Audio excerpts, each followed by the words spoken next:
All right. Thank you, everyone, for being here. Good afternoon. My name is 𝗪, and I'm the co-founder and executive director of Cross-Cultural Expressions. For those of you who may not be familiar, Cross-Cultural Expressions is a nonprofit organization founded upon the idea that cultural diversity should be celebrated as a means to unite people. To make this vision a reality, we work to provide services and programs that aim to increase dialogue and understanding, thus uplifting individuals and communities through therapy, education, and the arts. Our Community Counseling Center is one of our proudest achievements. Through the center, we are able to provide culturally sensitive therapeutic services in a variety of languages, including Persian, Russian, Spanish, Arabic, and English. We believe that by better understanding the cultural subtleties, nuances of language, and varied forms of expression, we're able to better serve our clients and further our vision of a connected, unified world celebrating the rich diversity of all its inhabitants. So why is a mental health organization interested in holding a conference that focuses on myth and mythology? As a psychotherapist myself, I can tell you that the first thing I do when a client walks into my office is I ask them to tell me their story. I ask this because I know that it isn't the event, experience, or relationship that has caused them to seek therapy, but rather the story that they have told themselves about those things that has brought them to this point. It is the story that's guiding their feelings, emotions, actions, and reactions.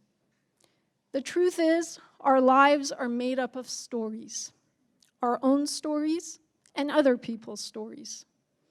These narratives are the foundation of what shapes us.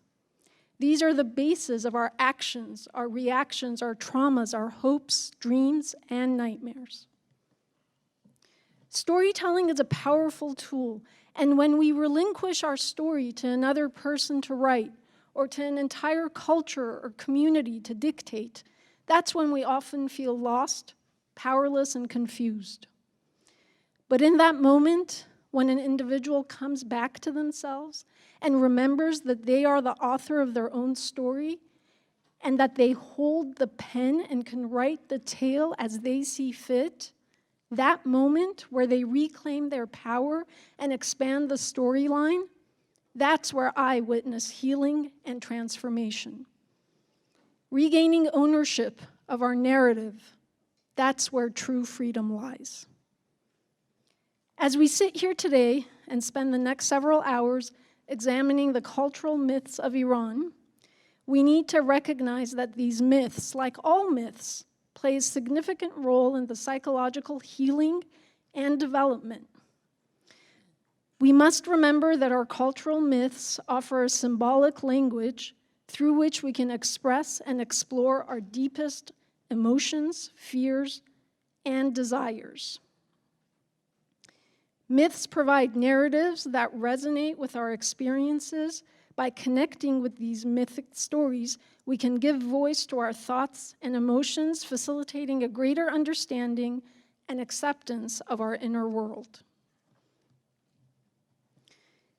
We must also understand how cultural myths can often contain valuable insights into the human condition and offer perspectives on various aspects of life, such as love, loss, personal growth, and overcoming adversity.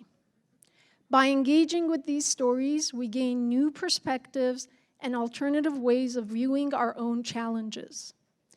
The expanded outlook can bring clarity and meaning to our own stories, enabling us to navigate through difficulties with greater resilience and understanding.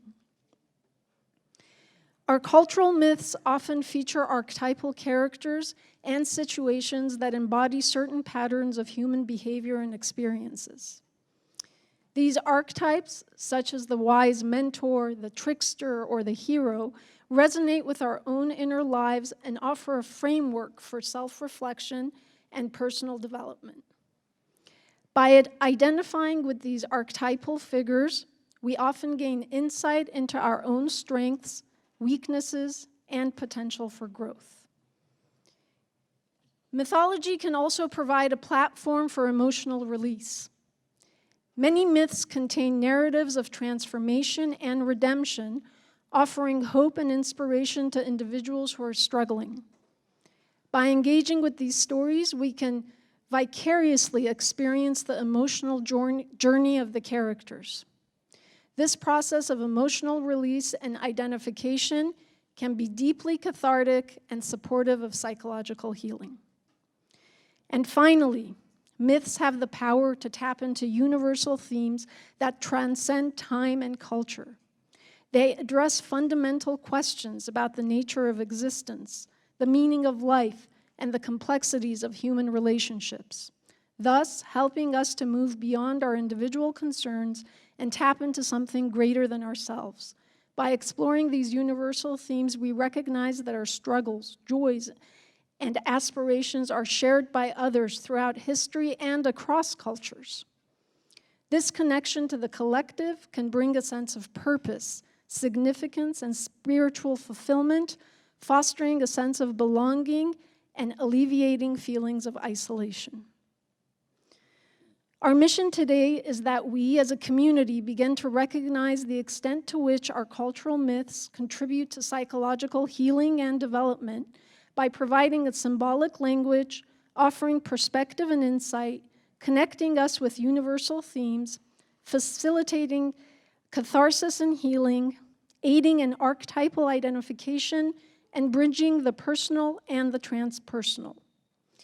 As we examine and engage with these rich narratives through the presentations of our 11 speakers and artists, my hope is that we will gain a deeper understanding of ourselves, find meaning in our experiences, and recognize how we are all storytellers, and just like these myths, our individual stories hold power that fosters our personal growth and well-being. In the practice of psychology, and therefore at cross-cultural expressions, the relationship between psychology and mythology has been a well-documented and important one. This is evident not only in the programs we have created, such as the movie Wake Up Sleeping Beauty that we produced in 2020, our upcoming movie, The Djinn in the Pen, which will be released in June of this year, our upcoming theatrical production, Letters from Ukraine, and our upcoming musical philosophical production of Arjang Rod's The River, not to mention the year-long workshop we facilitated in 2022 titled Exploring Mental Health Through Persian Poetry, as well as the theoretical approach of narrative therapy that we utilize to support our clients in their individual therapeutic work.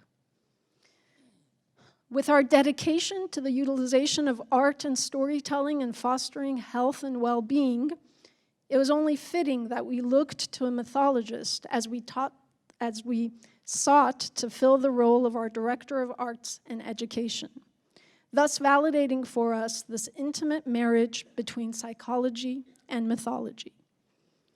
So, it is with great pleasure that I get to introduce to you today Cross-Cultural Expressions, Director of Arts and Education, and the curator of today's event, mythologist, Dr. Maryam Sayyad.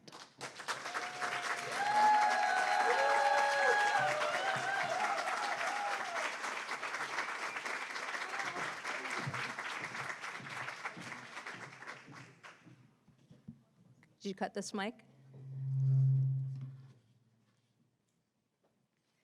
Good? Okay. All right. Wow. This day is finally here. It's real. Oops, what did I do? All right. Hello? It's making sound good? Okay. All right. So we're here and I'm nervous. You know, this gathering began as an inspiration and it lived in my imagination for quite a long time, so now that it's here, it feels a little bit like magic. A few of you shared with me that you've actually been inspired to create a similar event. And that just really shows me that we are that connected. Hello?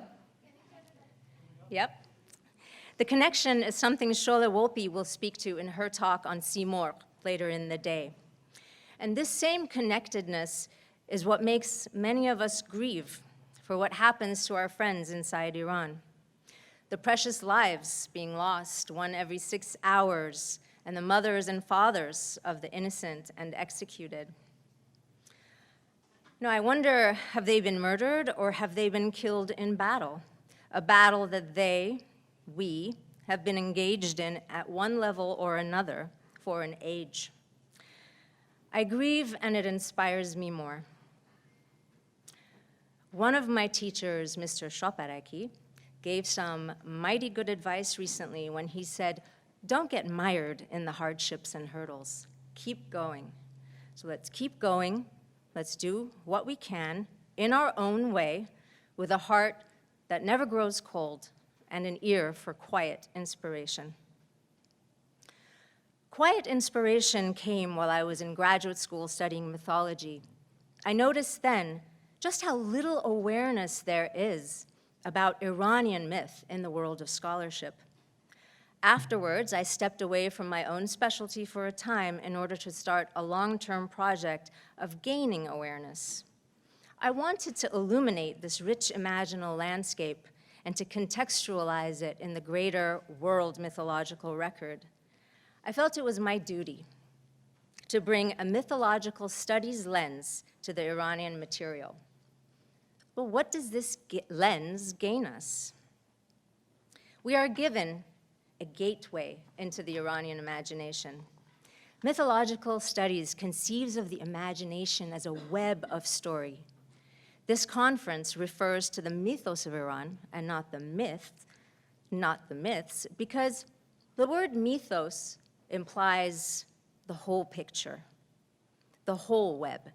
This web forms a particular landscape, populated with particular gods and goddesses, angels and demons, peoples and creatures in various relationships playing out the drama of life according to principles, values, and virtues of the tribe.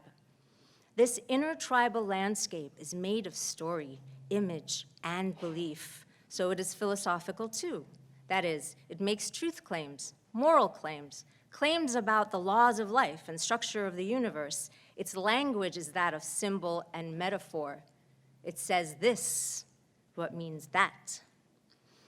I was already in this frame of mind and working on the Myth Project when September 16th, 2022 lit a fire under me. Mahsa Amini was killed, the Women Life Freedom Movement erupted, and I realized that the Myth Project can't wait. That if I wanted to make a contribution, I would have to gather together those who have the knowledge and do it fast. But how?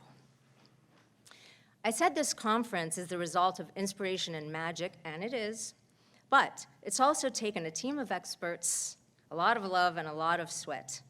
First of all, I want to thank Mastan and 𝗏 for listening deeply, as all great psychotherapists do, and really hearing me as I would speak in impassioned tones about Iranian mythology, so that when an opportunity arose for cross-cultural expressions to create a one-day event for the psychic health of a wounded Iranian American community, she was the one who suggested involving the Myth Project, then and there deepening CCE's commitment to the marriage between myth and psychology. Like these two fields, the two of us are true blue partners.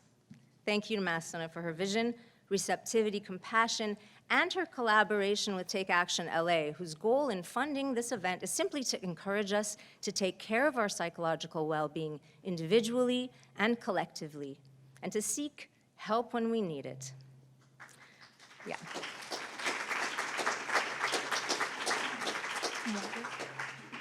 Water. Secondly, I want to thank the Philosophical Research Society. It is the perfect venue for such a gathering.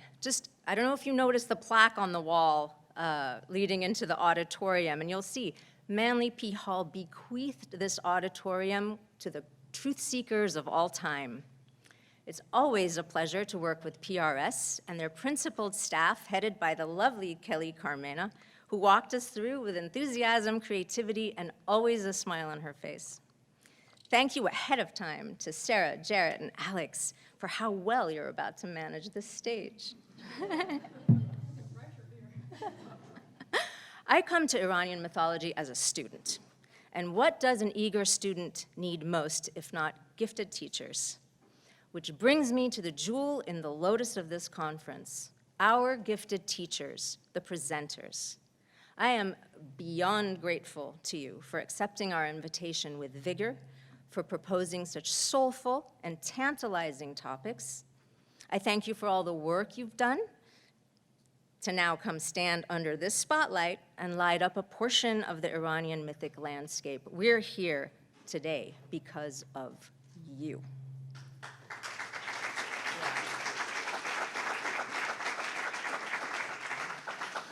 So apropos of mythological studies,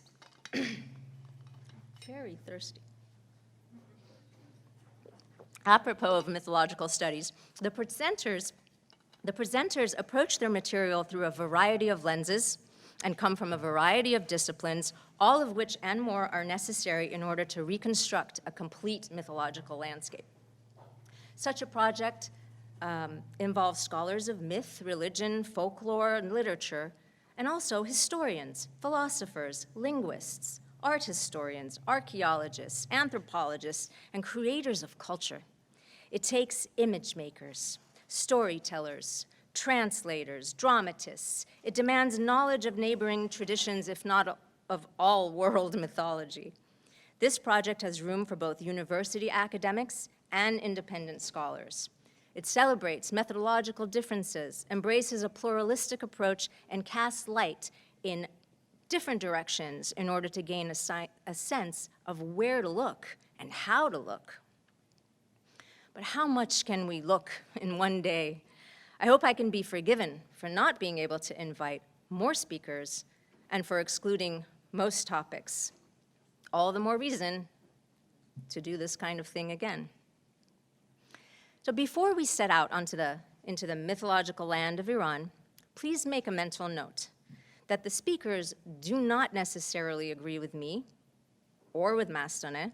They may not agree with each other. No one is responsible for what anyone else shares in this room. Pluralism is the name of the game here. That's right.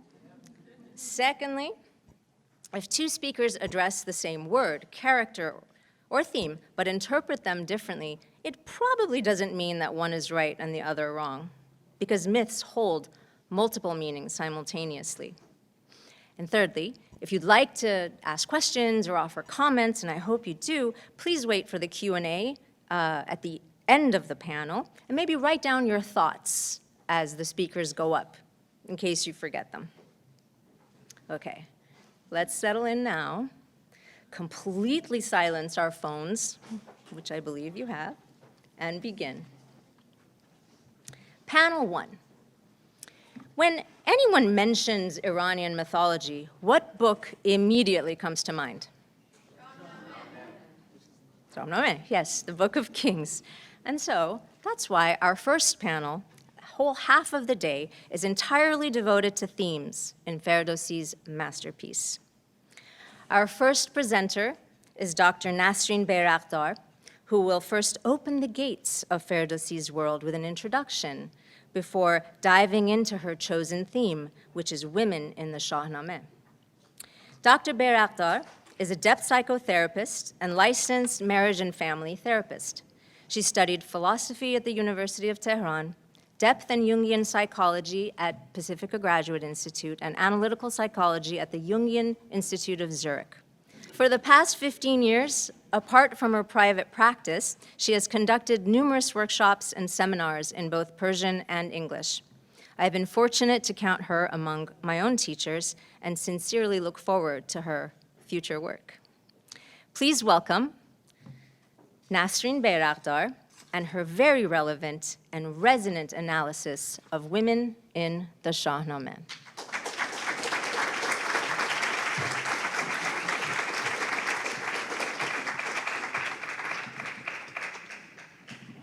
It is an enormous pleasure to be here. My very deepest gratitude to Cross-Cultural Expression and Miss 𝗠ص and Maryam John, who beautifully and dedicatedly organized this event. It's been a great pleasure working with you, Maryam John. Thank you. Well, as the first speaker, I would like to begin with a brief overview of Shahnameh.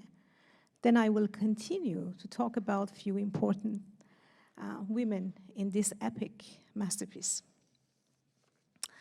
Shahnameh is the magnum opus of 𝗤𝗺، who composed this masterpiece with approximately 16,000 couplets in the 10th century. The Shahnameh, or the Book of Kings, the renaissance of Persian literature, is deeply rooted in Persian historical, philosophical, cultural, and spiritual foundation.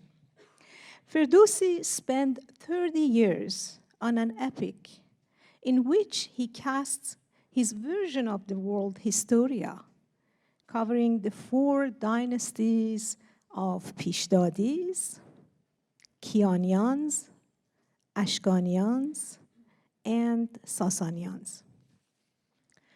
After 3 decades of work, 𝗤𝗺 recognizes the complexity of the finished product and refers to it in architectural terms as a towering edifice of poetry, immune from the waste of the rain and wind. پی‌افکندم از نظم کاخی بلند که از باد و باران نیابد گزند.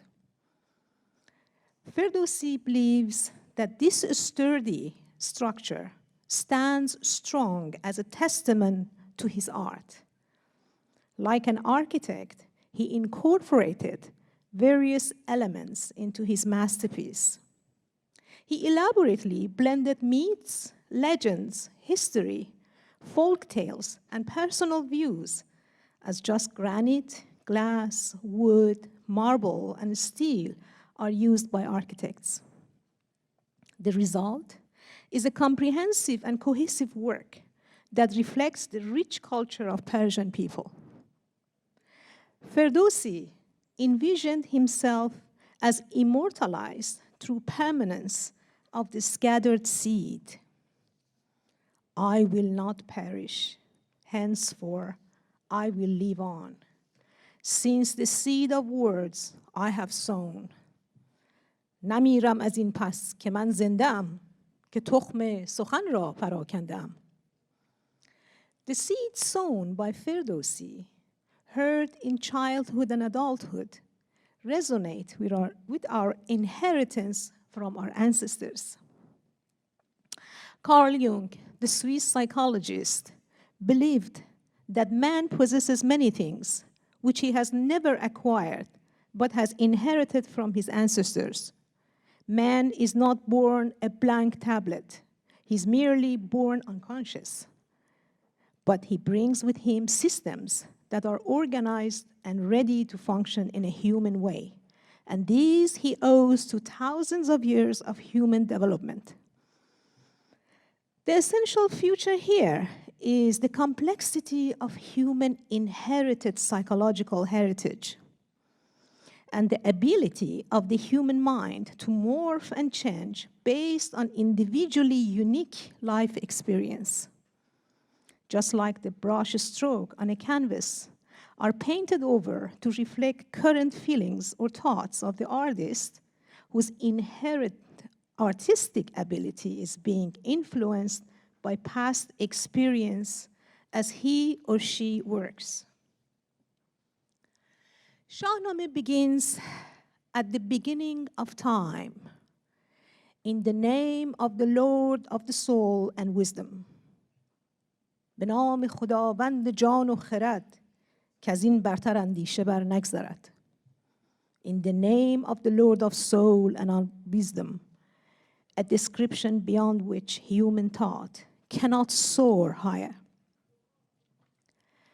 As we know, in Zoroastrian tradition, 𝗤𝗚𝗵𝗱, the Lord of soul and wisdom, represents the forces of good and light, while 𝗤𝗵 represent the forces of evil and darkness. 𝗤𝗵 and his creatures, called 𝗕𝗵, act in opposition to the source of light and good. Their perpetual conflict represents the ongoing battle between good and evil in the world. This conflict is necessary for the maintenance of balance and order in the universe. The Shahnameh unfolds his vast drama through continuous pattern of conflicts which provide the basis of action and heroism. The impact of opposite force of good and evil and their opposite interests give rise to necessary movement and stimulating action. These contradictory values are deeply embedded in the mythological narrative of Shahnameh and unifying it through their constant conflict. It should be noted that Persian word for wisdom is 𝗏𝗏. 𝗏𝗏 is an indispensable term in Shahnameh, a term the significance of which goes beyond the ordinary interpretation of wise thought or wise action or wise speech. Perhaps we could say 𝗏𝗏 is synonymous with pure consciousness. 𝗕ردوسی continues with creation of the universe, the creation of the world, the creation of man, the creation of the sun and the moon, and continues with the succession of the Persian kings and heroes, all the way through history. Shahnameh ends with the fall of the Persian Empire by the Muslim Arabs around 7th century AD. The narrative of the main body of Shahnameh may be divided into 3 parts. The mythological section, which begins with the reign of the first king, 𝗬𝗵, that deals with the dynasty of primordial rulers who function as creator kings. The creator kings either invent some useful item or teach men a new craft. This group of kings, possibly based on a more ancient class of pre-Zoroastrian gods, are called 𝗕PHDADis, which means the ancient creators. 𝗬𝗵, the first king of 𝗕PHDADi, reigned during the blessed golden age. During the reign of 𝗬𝗵, we can see a well-defined boundary that divides good and evil, and men and 𝗕𝗵s. It is in this era that man enjoys the celestial blessing of a golden age, in which even diseases and afflictions have vanished and death has been overcome. But the blessed golden age, where good and evil are neatly differentiated as black and white, and each has its own distinct domains, soon elapses, and King 𝗬𝗵 falls from his innocence by the presence of the dark force. Evil, who has been remote and relegated to a backstage role, suddenly its existence become acknowledged through his intrusion and in the battle between 𝗬𝗵's son, who got killed by evil's son. The second part of Shahnameh, the epic section, deals with a series of kings called Kianian. As all creative activities have already been dealt with by the previous dynasty of 𝗕PHDADis, the Kiani dynasty marked the beginning of legendary and heroic era. Their reign is filled with great wars and lofty deeds of heroes and kings. The epic part entails the action of powerful rulers, valiant warriors, or cunning schemers. Here, 𝗕ردوسی paints a vivid picture of the complexities of human psyche and the hidden forces that drives us forward. In this era, the border between good and evil is replaced with the border between Iran and its enemy, Turan. Whereas antagonism in the mythic period is presented as a conflict between man and 𝗕𝗵, in the epic period, it becomes an ongoing strife between man and man. Demigods and heroes become the main figures who exhibit extraordinary qualities that elevate them above the average person. The heroes appear to be courageous, determined, and dedicated in protecting Iran. The third and final part of Shahnameh is the Sumai historical section. It narrates the reign of historical monarchs who ruled Iran from to the end of Sasani dynasty in the 7th century AD. In summary, these three layers of myth, epic, and history are like the core, flesh, and rind of a fruit. Although distinct, they are interdependent. The myth represents the seed of the work, where all its future growth and potential lie. It is the mythological foundation that gives meaning to the story. The epic part is like the flesh of fruit. It expands on the meat and adds details, providing substance and drama. And the rind represents the historical context that grounds the story in certain time and place. Without the core, the flesh and rind lack depth meaning. Without the flesh, the core and rind are incomplete. And without the rind, the story lacks context and relevance to the audience. Therefore, they create powerful and meaningful literary work. Now I would like to briefly introduce few women in Shahnameh who played important roles.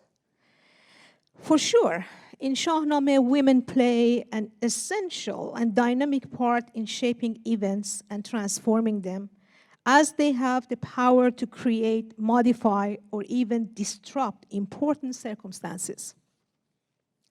Women's role in Shahnameh is fundamental and active, reflecting their ability to contribute to and shape society in significant ways. We can observe with full confidence that the attitude of 𝗤𝗏𝘆 toward women and his description of them is, in most cases, is with admiration, respect, honor, and praise. The best example of 𝗤𝗏𝘆's courtesy toward women is his own friendship with his wife and his high regard for her. The source of this information is 𝗤𝗏𝘆's introduction to the story of two lovers called Bijan and Manijeh, in which he refers to his wife with high poetic admiration and respect. There are approximately 60 women characters found in all three sections of Shahnameh. Certainly, it is the individuality of the heroine that sets work of 𝗤𝗏𝘆 and leads us into society where women are not mere shadows or reflections, but proud and strong personalities exerting considerable influence in the world of their day. Number one, 𝗏𝗏𝘆. So I was told that if I'm showing a picture, all I need to do is use the right arrow. Yeah? Yeah, okay. 𝗏𝗏𝘆. Is this 𝗏𝗏𝘆? No, it is not. It's 𝗏𝗏𝘆. Okay. Okay. So it seems that one picture is missing, and that's 𝗏𝗏𝘆. So you just listen to me. 𝗏𝗏𝘆, the example of motherhood. It is important to know that the role of motherhood is highly valued and celebrated in Shahnameh. And mothers are often portrayed as the primary source of guidance, support, and inspiration for their children. 𝗏𝗏𝘆 is the wife of 𝗤𝗏, who was killed by Zahhak, the snake king. And she took her infant son Feridun and fled to the mythic Mount Alborz to leave him there and protect him from being killed by Zahhak. The love and sacrifice of Pharaoh, as well as many other mothers in Shahnameh, are recurring themes throughout the epic. And many of the heroes and heroines, with their strength and success, to the nurturing and guidance of their mothers. Number 2, now I can do this. This works, I suppose. Okay, yeah. Number 2, 𝗤𝗏𝗵, a brave and determined woman. In the gallery of female personalities in Shahnameh, 𝗤𝗏𝗵 possesses beauty, wisdom, courage, fearlessness, independence of character, and a well-rounded personality. She's a major character in the love story of Zal and 𝗤𝗏𝗵. This is one of the first instances in which a female character takes the initiative in expressing her love to a man. This love happened to be an extremely challenging situation for both lovers. In the context of the story, 𝗤𝗏𝗵's amazing beauty is renowned in her father's kingdom and in the neighboring countries, a component that plays a central role in bringing Zal and 𝗤𝗏𝗵 together. She herself consults her girl attendants about her feeling for Zal, the son of royal court's warrior, and convinces them that Zal is the right man for her. The girls are then dispatched to Zal's camp to inform him of 𝗤𝗏𝗵's feelings and arrange that Zal should see 𝗤𝗏𝗵 in her palace. Ferdowsi adds that the description of 𝗤𝗏𝗵's beauty wins the heart of the Iranian hero, and he becomes eager to meet her. When Zal arrives to the palace, 𝗤𝗏𝗵 unloosened her long hair from the height of the tower and let drop her hair till the end and advised Zal to take her musky black hair, which should be as sufficient as a rope. Zal kisses her hair, but decides not to use it to climb up. He loops up a lasso and climbs from the base to the summit. There, according to Ferdowsi, sipping wine, the lovers kiss and embrace. 𝗤𝗏𝗵 expresses her desire to marry Zal. An independent woman of action, 𝗤𝗏𝗵's self-determination, therefore complement her beauty and charm. King 𝗤𝗵, 𝗤𝗏𝗵's father, was informed about the love affair between his daughter and Zal. Worried about the consequences, King 𝗤𝗵 called his daughter to his presence to express his fury. When the father sees 𝗤𝗏𝗵, his immediate reaction, despite his extreme anger, is a deep feeling of admiration. The passionate love between Zal and 𝗤𝗏𝗵 prepared the stage for a big conflict that eventually, with mediation of 𝗤𝗏𝗵's mother, gets resolved and the lovers get married. Later, 𝗤𝗏𝗵 gave birth to Rostam, the most prominent warrior of Shahnameh, whom we will meet later. One could say that this story is the point of intersection between two planes of meaning, between a cosmic order and a shifting sphere of human passions. Number 3, 𝗠ฉุ𝗀𝗵, the wise ambassador and peacemaker. Okay. Maybe I don't need to show pictures anyway, just saving time. Next one? Yes, thank you. Yes. 𝗠ฉุ𝗀𝗵 is the mother of 𝗤𝗏𝗵 and queen of Kabul. It is 𝗠ฉุ𝗀𝗵 who resolved the conflict of Zal and 𝗤𝗏𝗵 and solved the situation. As mentioned before, when 𝗤𝗏𝗵's father, King 𝗤𝗵, discovered Zal and 𝗬𝗏𝗵's intention, he is furious and worried that the king of Iran, 𝗦𝗵𝗵𝗱, would be angered by such an arrangement. For 𝗕𝗵 was a descendant of Zahhak, the snake king, who killed many young men in Iran. It was 𝗠ฉุ𝗀𝗵 who went to Zal's father, bringing gifts and intelligently pleading her case. Despite being an opponent, 𝗠ฉุ𝗀𝗵 commands awe and respect from all who witness her intelligence, foresight, and remarkable capabilities.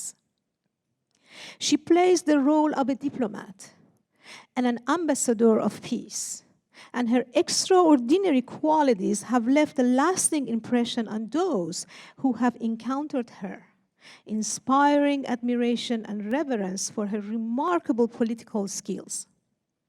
Her unparalleled talent in bringing peace has earned her a well-deserved reputation.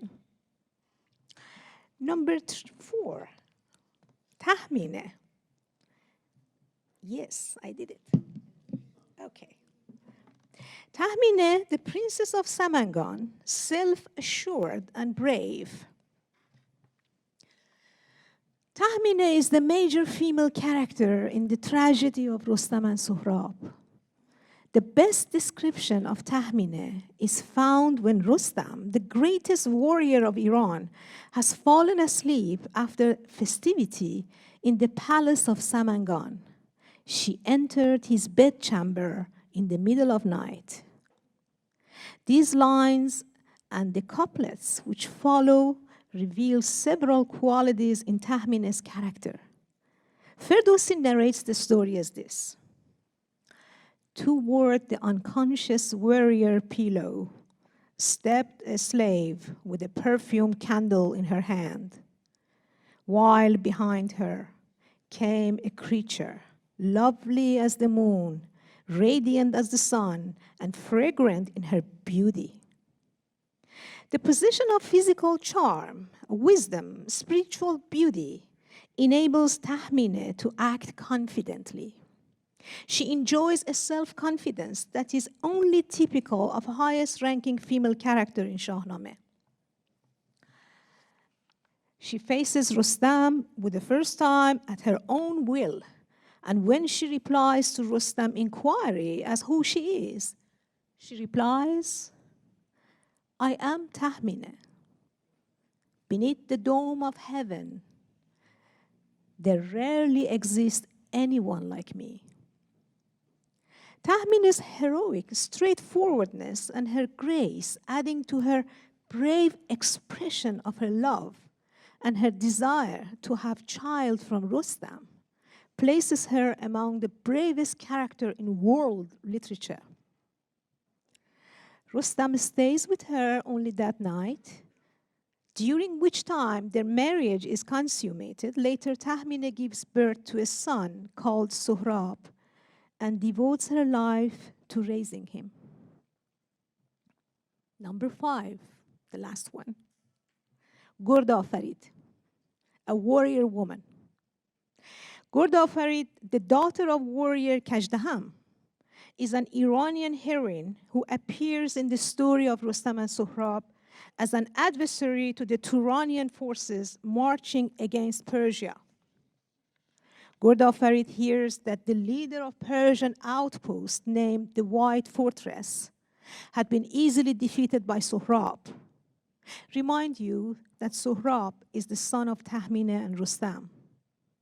𝗤𝗍𝗆𝗺 is angered to the point of riding out to meet Sohrab alone in front of his entire army.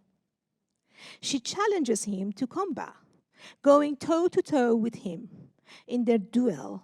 When her helmet is knocked off her head, Sohrab is stunned to see that it was a woman. It was a woman he had been fighting all along. 𝗤𝗍𝗆𝗺 tricks Sohrab and flees back to the fortress, buying time for her father to send a message to the king of Iran to send his forces to counter the Turanian army. 𝗤𝗍𝗆𝗺's portrayal as a warrior woman highlights the important role that women played. Never mind. I shouldn't do this. It's okay. Don't worry. It's all right. Where was I? As strong and capable individuals who were not afraid to fight for their independence and their country. Her story also emphasizes the importance of women's contribution to history and their ability to inspire and lead others in time of need. 𝗏𝗏𝗵، 𝗫𝗀𝘀، 𝗕𝗏𝘀، 𝗏𝗀𝗵، and a host of other female characters in legendary section of Shahnameh are unique figures.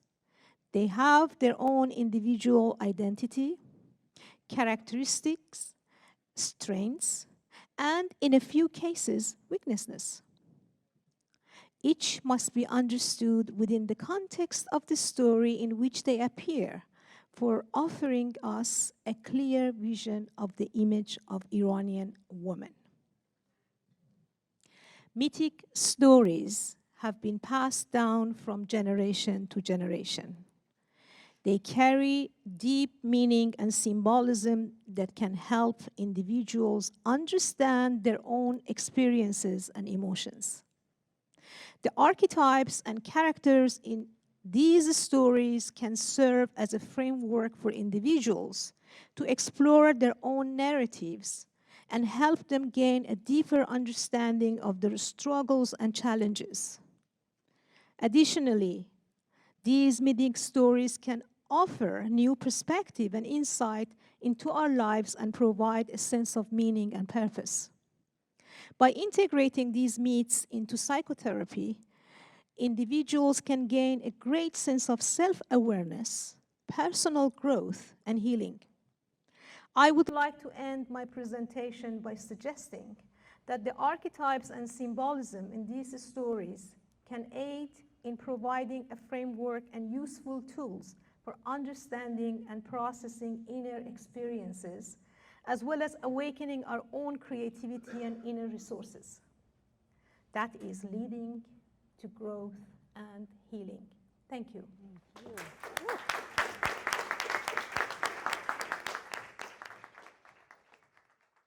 Our second presenter is 𝗏𝗍𝗵, founder and director of Universal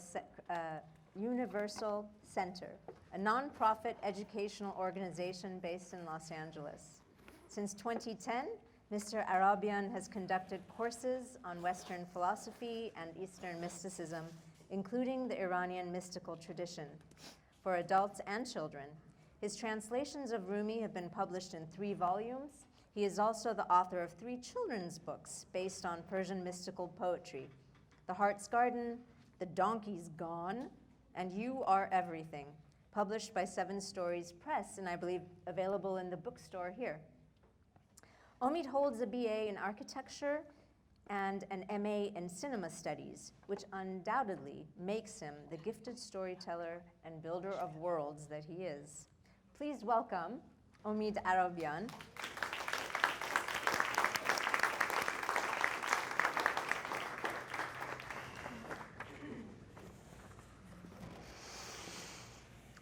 Can you hear me? Yes. Good. All right. I have a note to myself to stand up straight, so remind me if I don't. Thank you, Dr. 𝗏𝗵𝗆, for that incredible overview and incredible insight into the women of Shahnameh. And thank you to Dr. Sayyad and to Cross Cultural Expressions for organizing this and for the invitation. And thank you to all of you, of course. You're the most important part of this. So thank you for being here. And advance apologies to anyone not comfortable with snakes. I know there's a couple of you at least here, so I apologize in advance. I'm going to be talking, obviously, about a character named Zahhak. The story of Zahhak in Shahnameh is really one of the most compelling and indelible chapters in 𝗏𝘀𝘆's masterpiece. And it's impossible to do it justice in 20 minutes or much, much longer than that. But we'll try.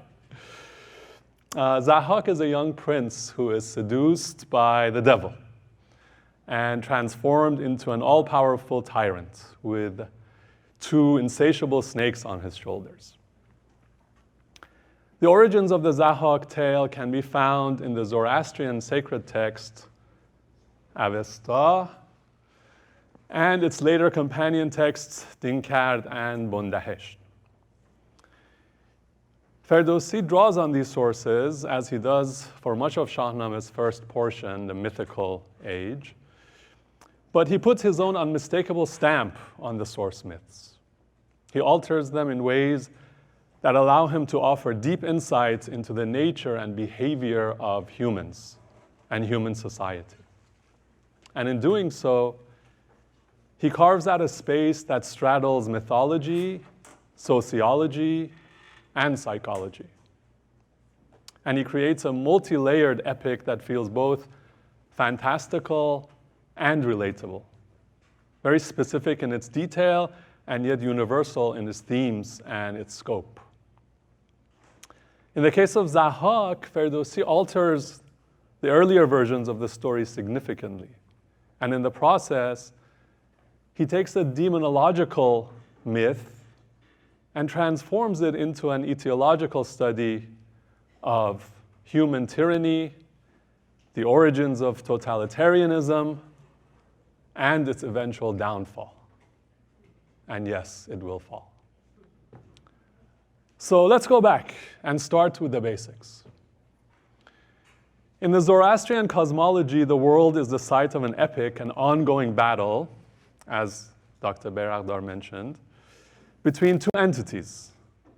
The creator deity 𝗤𝗵𝗆, which literally translates to Lord Wisdom, and his main adversary, 𝗥𝗲𝘆𝗵, sorry for my pronunciations, which literally means destructive spirit. Similarly, in Shahnameh, or the Book of Kings, the early plot is driven by the struggle between 2 broadly painted forces. On the one side, we have the first king, 𝗬𝗵 and his descendants. And on the other side, we have Ahriman, which really is another name for 𝗥𝗲𝘆𝗵, and Ahriman's offspring, who are called 𝗤𝗵s. Now, the earliest stages of this struggle in Shahnameh are direct and straightforward battles and confrontations between the 2 sides and their armies. Here we have some 𝗤𝗵s, right? And here we have, looks like Siamak probably, but one of the descendants of 𝗬𝗵. And so these battles take place in a relatively primitivistic environment, primordial, one could even say. But as Shahnameh moves forward, the simple dualistic nature of the story evolves, and it becomes more and more nuanced and complex. The kings that succeed 𝗬𝗵 have to manage a world of increasing complexity. Their foremost asset in this context is something called 𝗪, which loosely translates as divine glory. 𝗪 also originates in the Avesta. In the Avesta, 𝗪 is a magic force or a power of a luminous and fiery nature that belongs to the gods. In Shahnameh, 𝗪 is a quality that connects or aligns the kings with the universal creator. 𝗪 provides the king simultaneously with power and with guidance to use that power virtuously for good. Now, one of the kings that is endowed with this 𝗪 or divine glory is named Jamshid.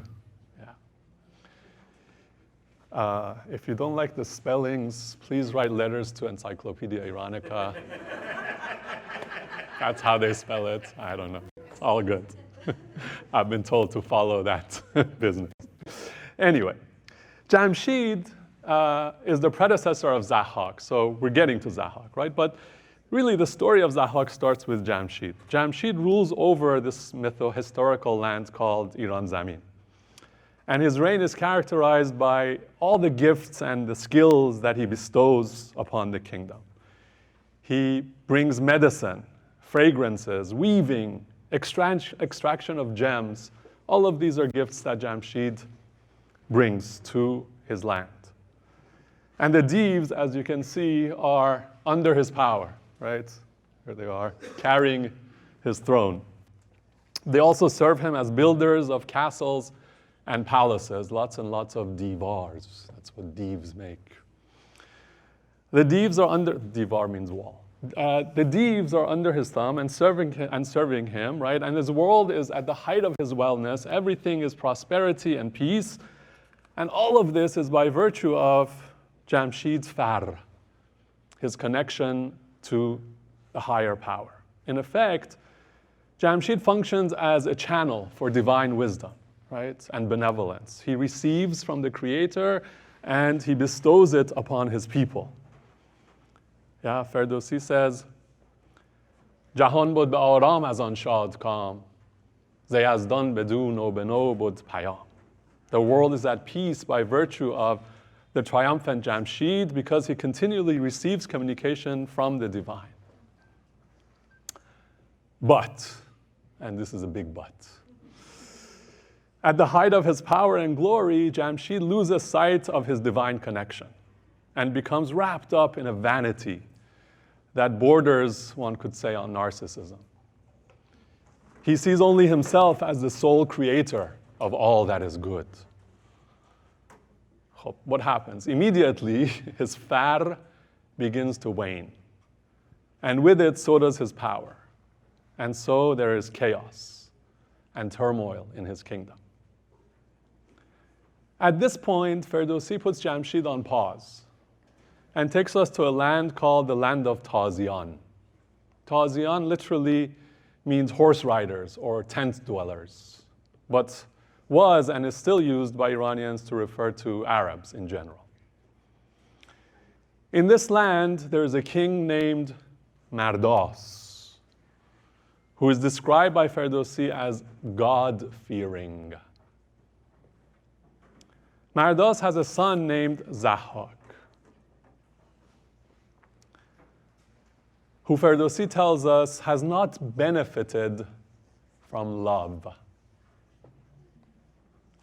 Further, 𝗏𝘀𝘆 describes Zahhak as impetuous, impulsive, unwise, and corrupt.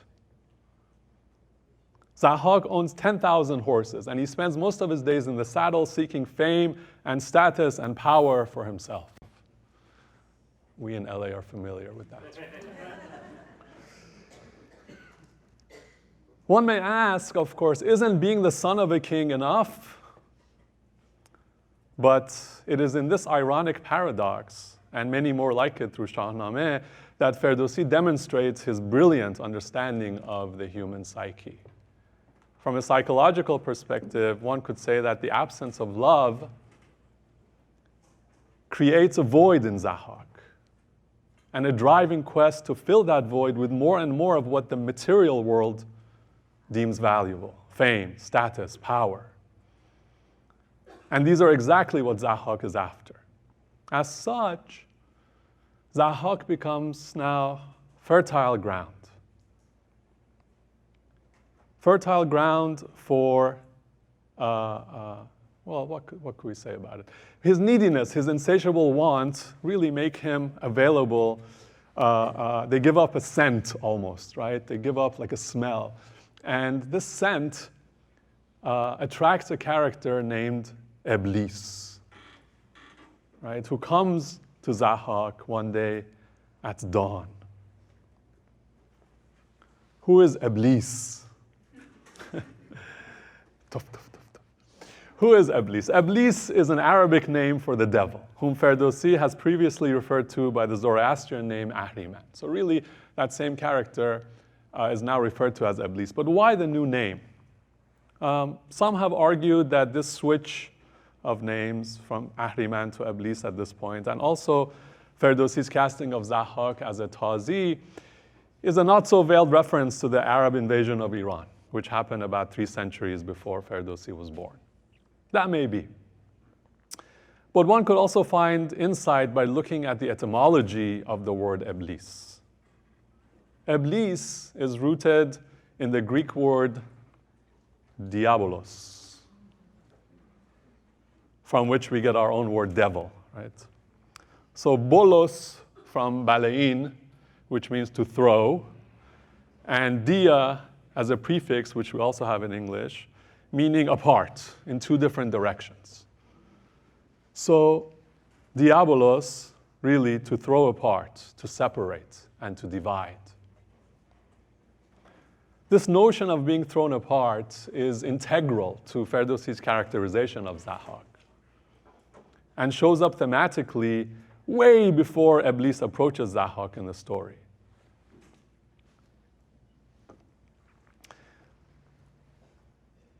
So where does this notion of separation or being thrown apart start? We see Jamshid, and Jamshid is estranged, right? Separated from his divine connection and his 𝗏. Then we see Zahhak's father, 𝗏𝘆𝘆, estranged from, separated from his God, because their relationship is one of fear. He fears God. And then we see Zahhak estranged from his father. He receives no love, �11𝘂𝗆 tells us. And Zahhak is also estranged from himself. He's desperate for something, or he's desperate to be something really other than what he already is. So this theme kind of continues. But more than his choice to use the word Iblis, I think it's �11𝘂𝗆's rendering of the character Iblis and the way Iblis operates that really shows us how �11𝘂𝗆 revamps and reconceptualizes the whole idea of the devil. Here in Shahnameh, the devil is not a demonological character doing battle with gods and angels as it was in Avesta, but a force that tempts and recruits and harnesses susceptible humans to carry out its own agenda. �11𝘂𝗆's Iblis plays the long game. He takes hold of Zahhak in 3 stages, progressively separating, dividing, alienating him further and further. In each of these 3 stages, Iblis plays a different role in a different human disguise. He first appears as a friendly sage, and he offers Zahhak great knowledge. He says, I know many things, and I can teach you. But he offers this great knowledge in exchange for a pledge of allegiance. So here Zahhak is presented with a choice. And his desperation to be something more than what he already is makes him surrender his mind and his will to Iblis. He agrees to do everything Iblis tells him to do. So it is that Zahhak is separated from his own free will, from his own sovereignty. He relinquishes his authorship. Now Iblis proposes the killing of Zahhak's father, 𝗏𝘆𝘆, as a way to help kickstart Zahhak's ascent to the throne of Tazian. Zahhak balks at this, right?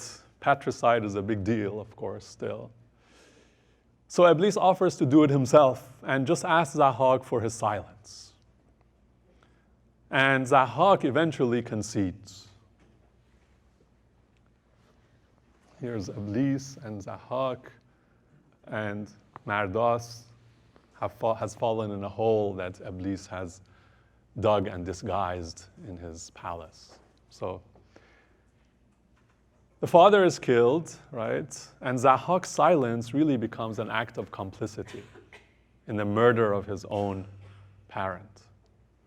And it shows Zahhak being further separated from his own conscience, from his own compassion, from his own humanity. Once that's done, and Zahhak becomes the king of Tazian, Iblis appears a second time as a chef and offers his services to Zahhak. And Zahhak hands Iblis, �11𝘂𝗆 says, the keys to his royal kitchen. And this is a second gesture of surrendering his sovereignty, right? And here �11𝘂𝘆, I think, really speaks volumes about our readiness to let someone or something else determine what we consume. Shahnameh says Iblis is the first to prepare meals from flesh and blood of animals. He feeds these to Zahhak, which of course makes Zahhak more and more bloodthirsty. He becomes more and more like a predator, separated again further from his humanity. Iblis then asks Zahhak if he can kiss his shoulders as a gesture of great respect and honor. And Zahhak grants this wish, and right then Iblis vanishes right after kissing his shoulders, and immediately what happens, from Zahhak's shoulders then grow two fearsome snakes that immediately begin to hiss and spit venom and generally torment Zahhak, as you can imagine. Zahhak is shocked and distressed, and he tries to find some kind of remedy, but everything proves futile. And so Iblis appears at last a third time, this time as a doctor. Thank you. You all know this story, right? I love it. And he offers a solution. Iblis offers a solution, but to what? To a problem that he himself has created. He says to Zahhak, you can't destroy these snakes. You have to let them be and keep them calm with proper food. And what's their food? Maghz, the brain of human beings. And you have to appease them in this way until they eventually die. And so from then on, every day, 2 innocent youths are captured and killed. And their brains turned into food for Zahhak's snakes. Now, remember Jamshid was on pause, right? So now Ferdowsi unpauses Jamshid. He takes us back to Iran Zamin. And what's happening, Jamshid's power is now totally depleted. And so the people want a new leader, a strong man who can rule with an iron fist and bring an end to all the chaos and turmoil in the kingdom. So where do they go? They go to the land of Tazian. They approach the fearsome Zahhak, the serpent king, and invite him. They invite him to be the king of Iran Zamin.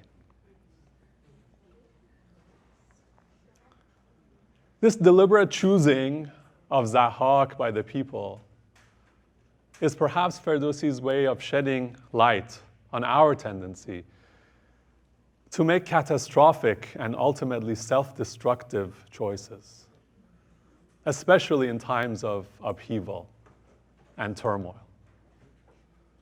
If we need examples of this, we only need to look at our own human history in the last 100 years or so. And so begins Zahhak's reign of terror, right? As the king of Iran Zamin. Jamshid is now on the run, but eventually Zahhak finds him and saws him in half. Gruesome, right? There's a lot of great illustrations of this moment. Here's another one for those of you who are into gore. So now before we go any further, let's talk a little bit about Zahhak's Avestan roots, his roots in the Avesta. In the Avesta, there's a creature named 𝗤𝗍𝗆𝗆. 𝗤𝗍𝗆𝗆, first let's just talk about the word, the name. 𝗤𝗍, the first part, is from the Sanskrit 𝗤hi, which means snake. And dahak is something that stings, right? So a stinging snake. But in the Avesta, 𝗤𝗍𝗆𝗆 is a dragon-like creature with 3 heads. This is a more modern illustration, obviously. A dragon-like creature with 3 heads and 3 mouths and 6 eyes. And it has been created by Ahriman, or parented by Ahriman. It has 10,000 abilities, 10,000 tricks up its sleeve, which becomes Zahhak's 10,000 horses, right? 𝗤𝗍𝗆𝗆 battles with the forces of Ahura Mazda and aims to depopulate the world. So like with any legend, of course, as this story is passed down, the story of 𝗤𝗍𝗆 through the centuries, elements get added, things get changed, things get shifted. But 𝗤𝗍𝗆 takes this story and brings his own powerful insights into human character and behavior and blends them into this myth masterfully. He morphs this monster, this fantastical monster, 𝗤𝗍𝗆, into Zahhak, who is a relatably human being, who is afflicted with prototypical human wants and shortcomings. The absence of love in Zahhak's personal history creates a need for validation and power on a social level as compensation for that lack of love. And it is this need that opens a gap within Zahhak, a gap through which Iblis walks straight in. Now, the first few kings of Shahnameh confronted Ahriman and his minions head to head, as we saw, right? In physical battles. But Zahhak is the first character who in effect forms a mutual relationship with this dark force. One could say he becomes enveloped by it, or even possessed by it, and eventually internalizes it. Zahhak now becomes a tool, a proxy, a surrogate, a medium for evil, carrying out Iblis's project of taking over the world and slowly destroying humanity. As such, we could even maybe say that Ferdowsi's version of the Zahhak tale is really a tale of a haunting or a possession. Within the Epic of Kings, Shahnameh, Zahhak becomes the epitome of the anti-king, right? He's a creature of many vices, whereas in Shahnameh, the virtues of kings are emphasized. In Shahnameh, these virtues ideally include justice, generosity, truthfulness, tolerance, and many more. But during Zahhak's reign, Ferdowsi tells us, all of these values are turned on their heads. Zahhak's reign is a dark millennium of terror and oppression, and yes, a millennium, 1,000 years. During this time, virtue is despised, Ferdowsi says, and falsehood is exalted. Dissenters are put to death, and women are forced into Zahhak's service. Most notably, Jamshid's sisters, Shahnaz and Arnavaz. All through this time, the snakes are being fed.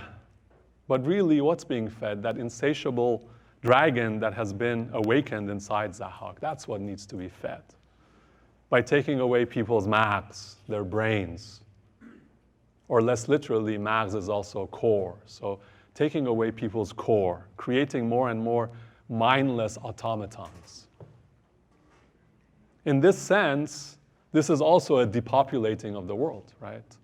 Not literally getting rid of humans, but getting rid of our humanity, what is central about us.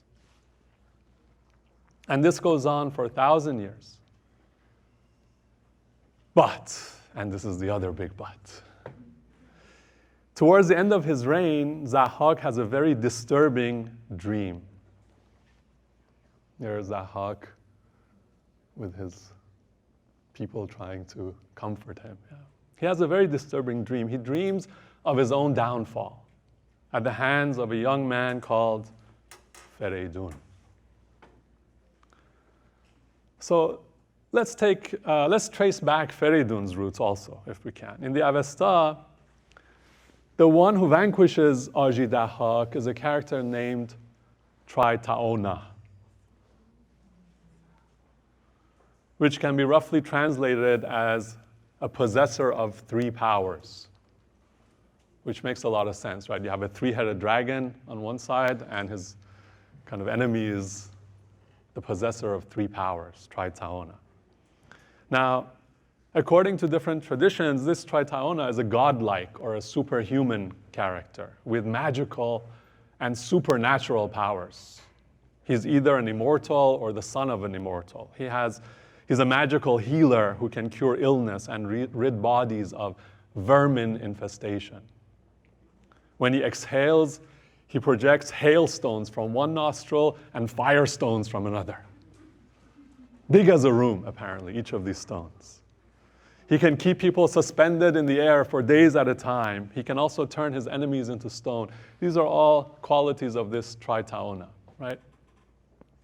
And in the Avestan story, 𝗏𝗏𝗀 defeats 𝗤𝗍𝗏𝗃 with the help of the gods of water and wind and strength. But how does this character appear in Shahnameh?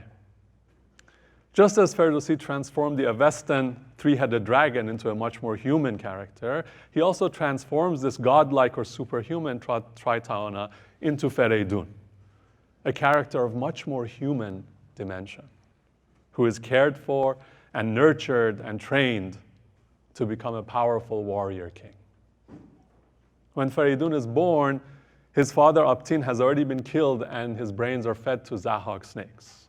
But 𝗏𝘀𝘀, as Dr. 𝗏𝘀𝗆 mentioned, has a loving and protective mother named 𝗏𝗏𝗀, who keeps him hidden and safe from Zahhak's minions, first on a farm and later atop the legendary 𝗕𝗏𝘆𝘆. In each of these locales, 𝗏𝘀𝘀 finds a surrogate father. First, the keeper of the farm, and later a sage that lives atop 𝗕𝗏𝘆𝘆. Both of these men give 𝗏𝘀𝘀 love and care. And that's in stark contrast with, of course, Zahhak, who receives no love from his father. When he's 16, 𝗏𝘀𝘀 comes down from the mountain and asks his mother 𝗏𝗏𝗀 about his true father. And when he finds out the truth, 𝗏𝘀𝘀 declares that he's going to bring an end to Zahhak and his reign. But 𝗏𝗏𝗀, his mother, questions whether he can single-handedly defeat Zahhak, who after all has vast armies at his disposal. At this point in the story, 𝗏𝘀𝘀 introduces us to another character named 𝗏𝗏𝗵. In Shahnameh, 𝗏𝗏𝗵 is an ironsmith who dares to stand up to and defy Zahhak.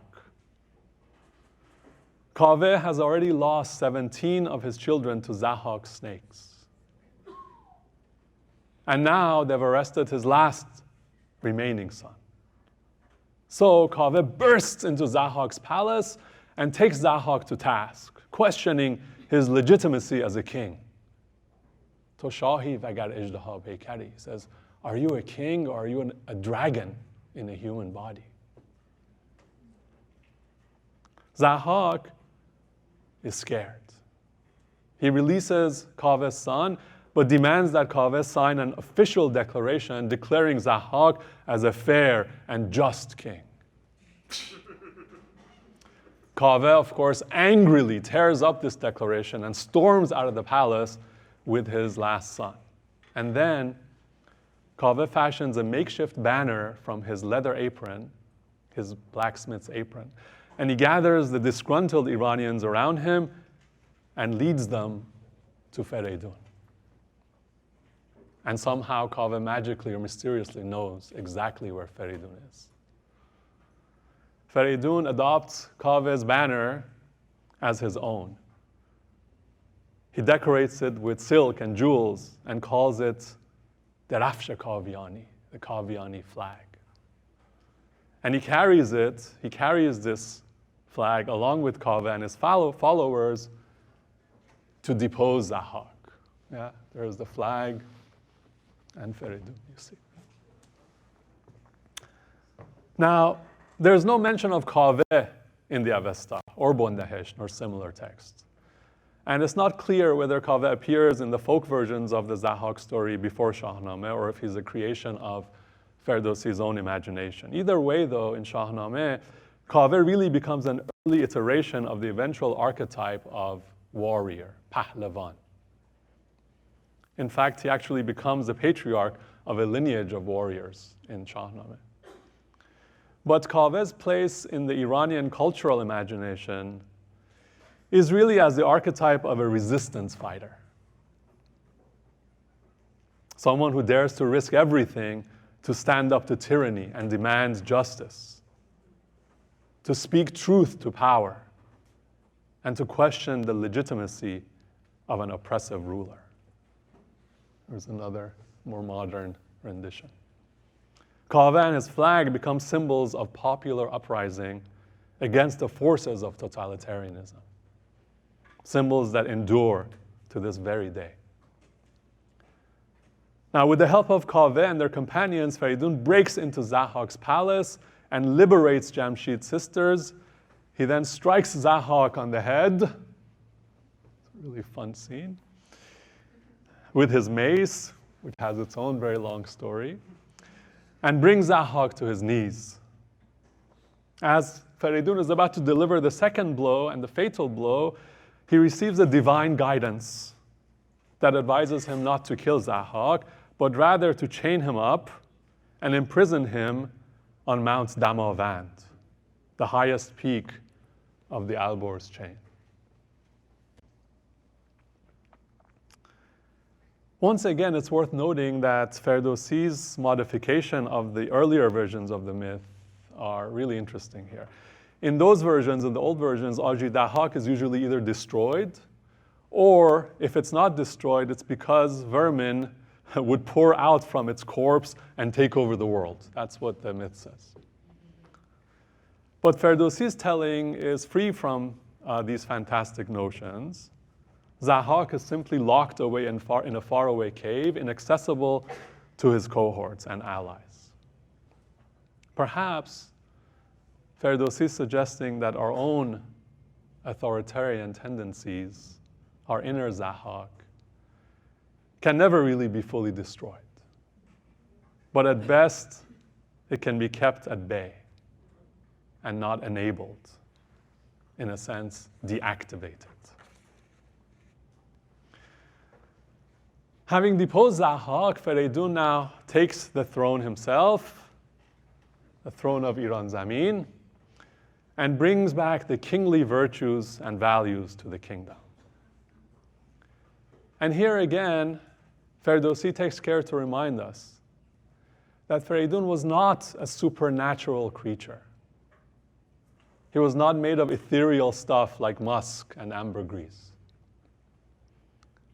He found his power by standing up for justice, dād in Farsi, and generosity, dahish. The exact counter values, of course, to Zahhak's injustice and greed. Can you guys say it with me? فریدون فرخ فرشته نبود ز مشک و عنبر سرشته نبود به داد و دهش یافت این نیکویی تو داد و دهش کن فریدون تویی. Each one of us, Ferdowsi says, can be this Feridun. I could talk for weeks about this story, as we do in our classes, but I see that my time has run long, and so I will again, with gratitude, turn this over to our next speaker. Thank you so much. Cheers.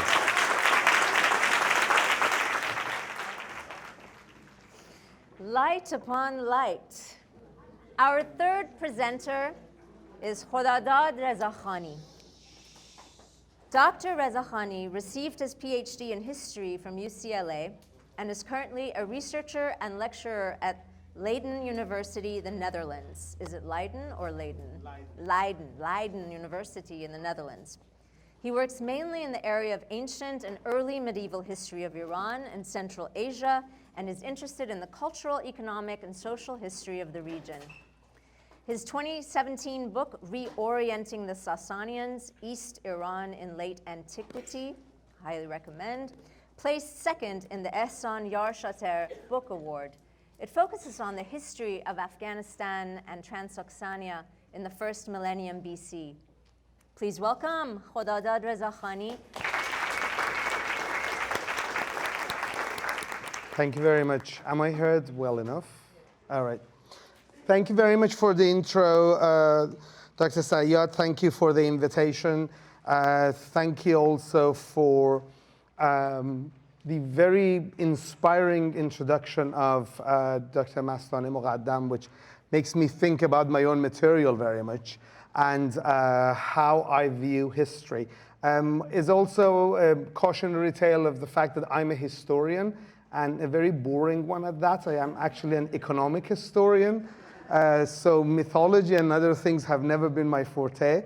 But I do think about history as a collection of stories, and that's why I'm particularly influenced by that. Everybody has their own story, because I often sort of doubt the existence of facts in history, rather narratives we give of facts.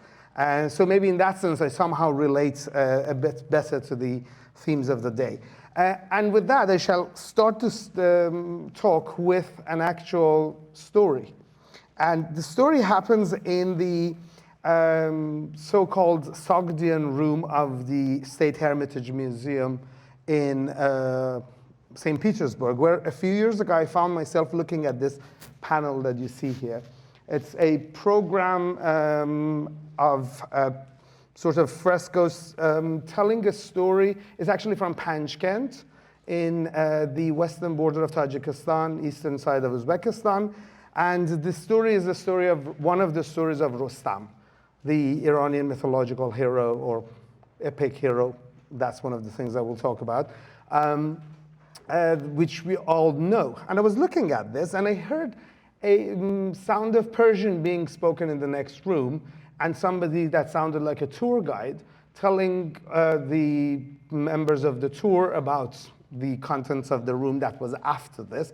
So I was going sort of against the flow.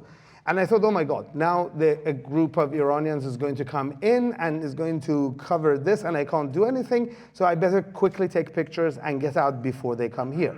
And as I was doing that, they actually entered, and they came from there and exited the other room. And I thought, all right, fascinating. Okay, somehow they didn't want this. So I just continued my way, and I went to the room they came from, again, against the flow, and that was where Sogdian plastic art was being shown. And I saw another group of Iranian tourists, and this time I actually approached the leader and said, in the next room, do you actually talk about Rostam panel, and what is the reaction? And he's like, which Rostam panel? Like, Rostam panel, next room? And he's like, there is no Rostam panel. Like, there is. And I said, look, no, I've been bringing tours here for 5 years. There are no Rostam panel. I'm like, okay, I come with you and show you. So we come here and show him, and he looks at this sign on the side which says Rostam story panel from Panjkent. So he hadn't ever read the sign either. Looks at it and says to the people, well, this doesn't even look like Rostam.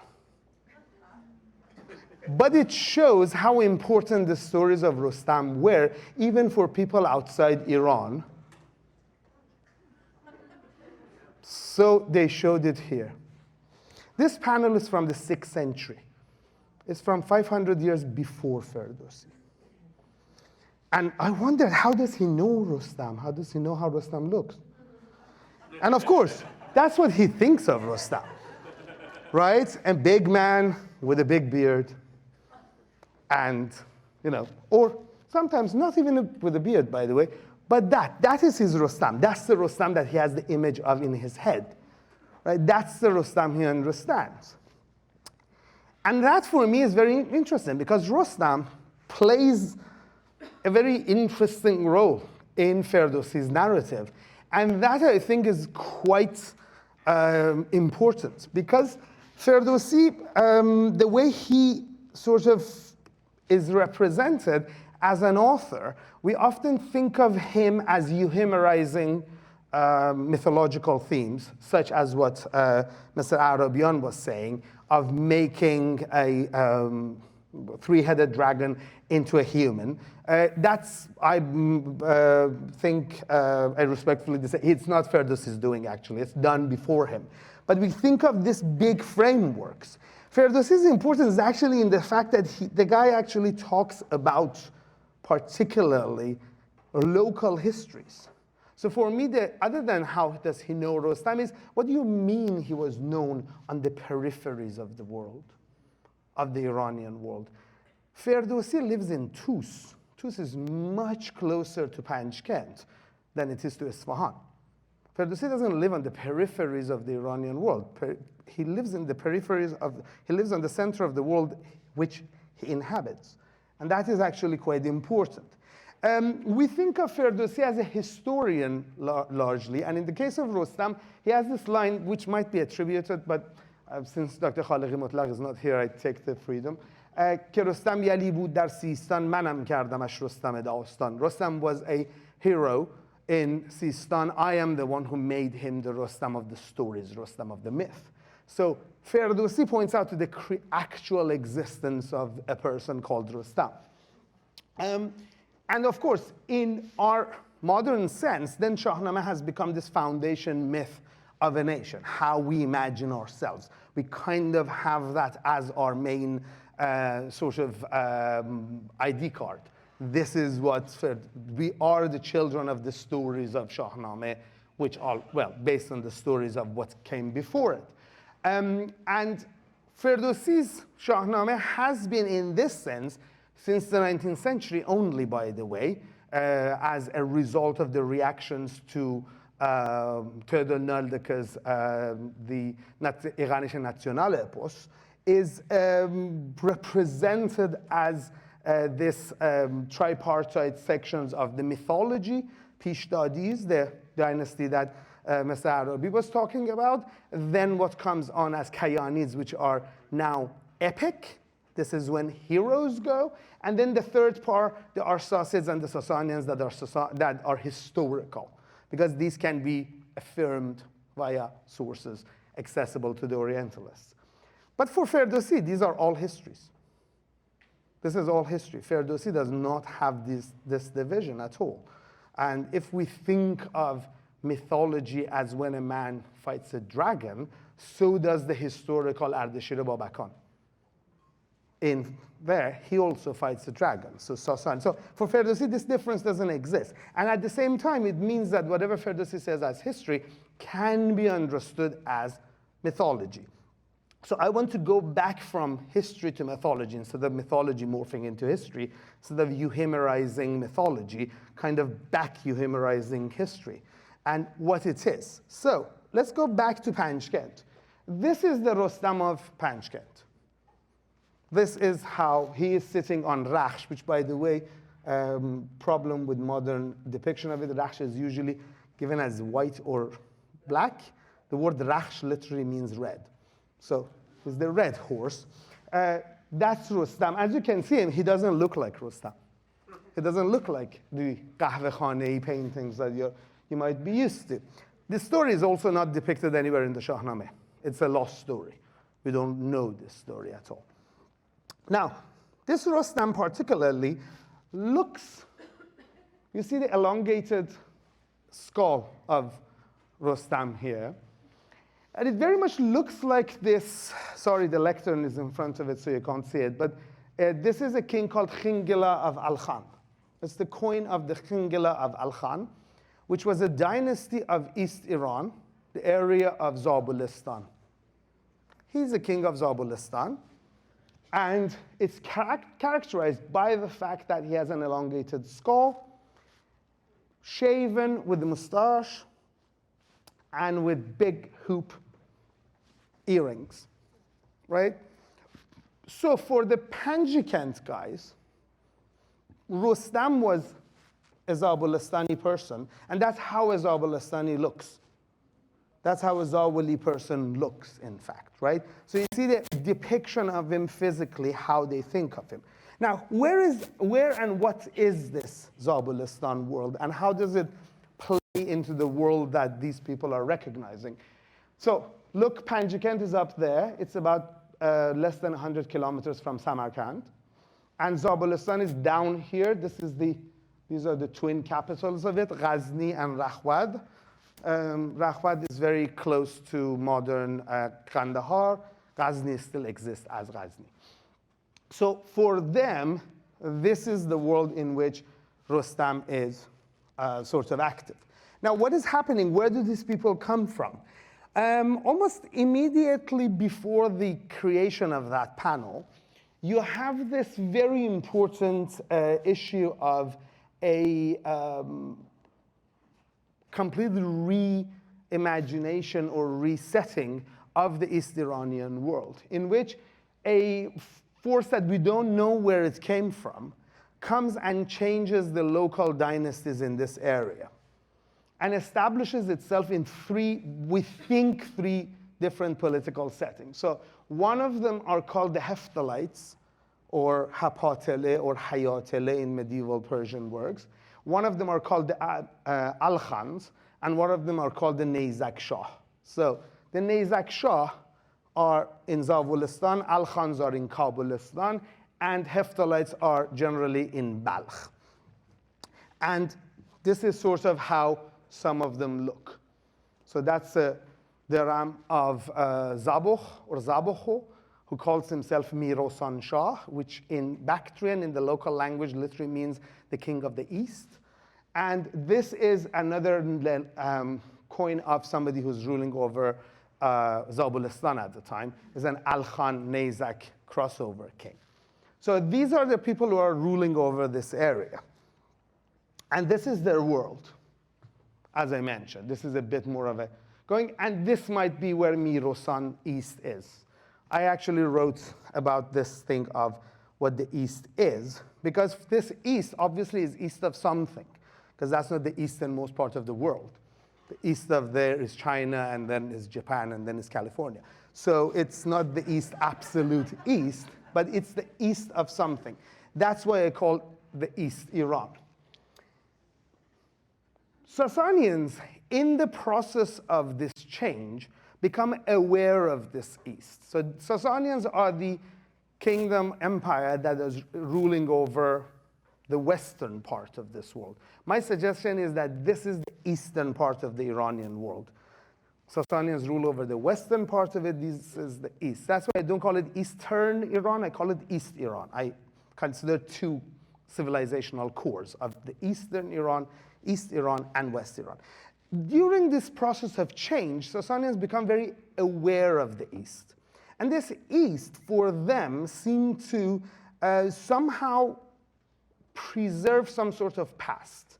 This is where they find or re-find, or at least reformulate, I think, the stories of the past.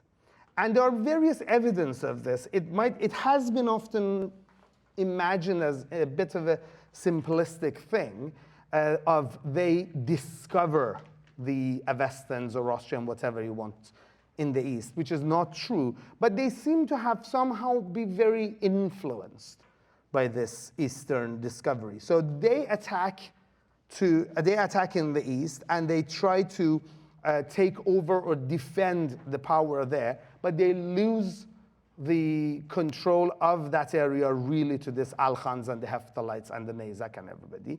But stories affect them. The stories are very much in the conscious of Sasanians. So in the 5th century, they start adopting something that is very clearly has been called the Kayanid identity. So before this, Sasanian coins and Sasanian inscriptions named the king as Mazdayas Bagha, somebody, I don't know, Shahpur, king Shahanshah Iran and Iran ki chehr az Yazdan. The Mazda worshipping Lord Shahpur, the king of Iran and what is not Iran, who is descendant of the gods. But from this point on, they stop calling themselves all of that. They themselves become euhemerized. They are not anymore these godly beings, but rather humans, and they start identifying with the Kayanid identity. We know this Kayanid identity from the coins of the kings of the East, who originally called themselves 𝗖𝗵𝗆, and we have the 𝗖𝗵𝗆 Kushan Shah. So this Kai, which we see in the Shahnameh in the sense of the Kayanids, 𝗕𝗀𝗵𝗆, 𝗕𝗀𝗵𝗆, 𝗕𝗀𝗆, it now is transferred first to Kushans, to the Kushano-Sasanian rulers like 𝗤𝗵𝗆, and now transfers actually to the Sasanians. Sasanians start calling themselves 𝗤 as well. So the famous 𝗤𝗵𝗵𝗆, 𝗤𝗵 the onager hunter, actually is on his coin, he is 𝗤𝗵𝗆. His son is 𝗤Yزدگرد, his grandson is 𝗤Pیروز, his great-grandson is 𝗤𝗵𝗆, 𝗤𝗊𝗆, the good 𝗤𝗊𝗆. So they start adapting and getting into this world of East Iran and sort of embodying its stories and even its identities. And here, I think, is the point of entry of Rostam as a local hero. And this is the point I'm trying to get into, is that Ferdowsi, far from being a representative of peripheries, is a representative of the center of this East Iranian world. And for him, what we see he is reflecting is a later presence of this hero in East Iranian world. In the Sasanian land, the point of entry, possibly, is this event of the end of the 5th century. In 484, the Sasanian emperor 𝗤Pیروز goes against the Hephthalites, but he gets killed. He very famously falls into a ditch, a trap that has been set up for him. He and a lot of his soldiers fall into a ditch, and the Hephthalite king, which Ferdowsi calls خوشنواز, but it's probably Akhshunwar, and it's his title, probably means the king, is victorious, and for about 20 years, Sasanians are actually becoming tribute payers to these Eastern powers. And at this point, there is a character called 𝗀. 𝗀 is, by the way, is the same name as 𝗂RAB. 𝗂RAB is the same name. Basically, 𝗂RAB is a mistaken version of 𝗀. There is a hero called 𝗀 who exactly acts like Rostam. What we know of Rostam, our Rostam in a way. He is a ruler of Sistan. He's a local ruler of Sistan. He's sitting in his house and he hears of the disaster up in Balkh, that the king has been killed. He gets on his horse. He rides towards the capital of the Hephthalite king, which is probably around the city of 𝗤𝗀 in northern Afghanistan today. And he kills so many of the local heroes that finally the king of the Hephthalites sends him a sort of ceasefire agreement and says, can we talk? And he says there, and he says, yes, provided that you give me the treasury and the daughter of Pirusi, money and the female, right? It's always about the females, right? You give me the money and the females, I'm going to stop killing your people. So this one-person hero goes to the east and defends the entire realm and gets everything back and sort of makes up for it. 𝗀 historically, actually this is historical in the sense of history books say this. This is not in the Shahnameh. This is actually what history books say. He then becomes the kingmaker. He is actually the person who brings the son of Piruz, King 𝗤𝗵𝗆, into the throne, on the throne. And he actually is the one who sets up, recreates. He's very Rostam-like. And a lot of later people actually claim descent from him. We also see the name of Rostam becoming part of the Sasanian nomenclature. So Rostam 𝗏𝘆𝗆, the leader of the Sasanian forces in the Battle of 𝗤𝗍, is obviously named after this character. And he becomes the backward of history and myth, I think. And then the last level of this we have is that in the early Islamic period, we have this mythology of the Islamic conquest and Iranians standing up against the Arabs and so on and so forth, which we don't actually see much in historical sources.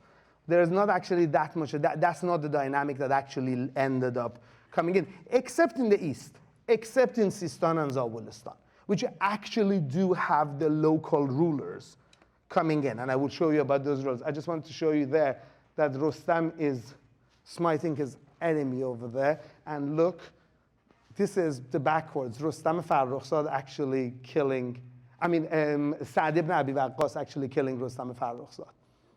So this iconography is very similar of how one hero loses and one hero wins, or one hero has won.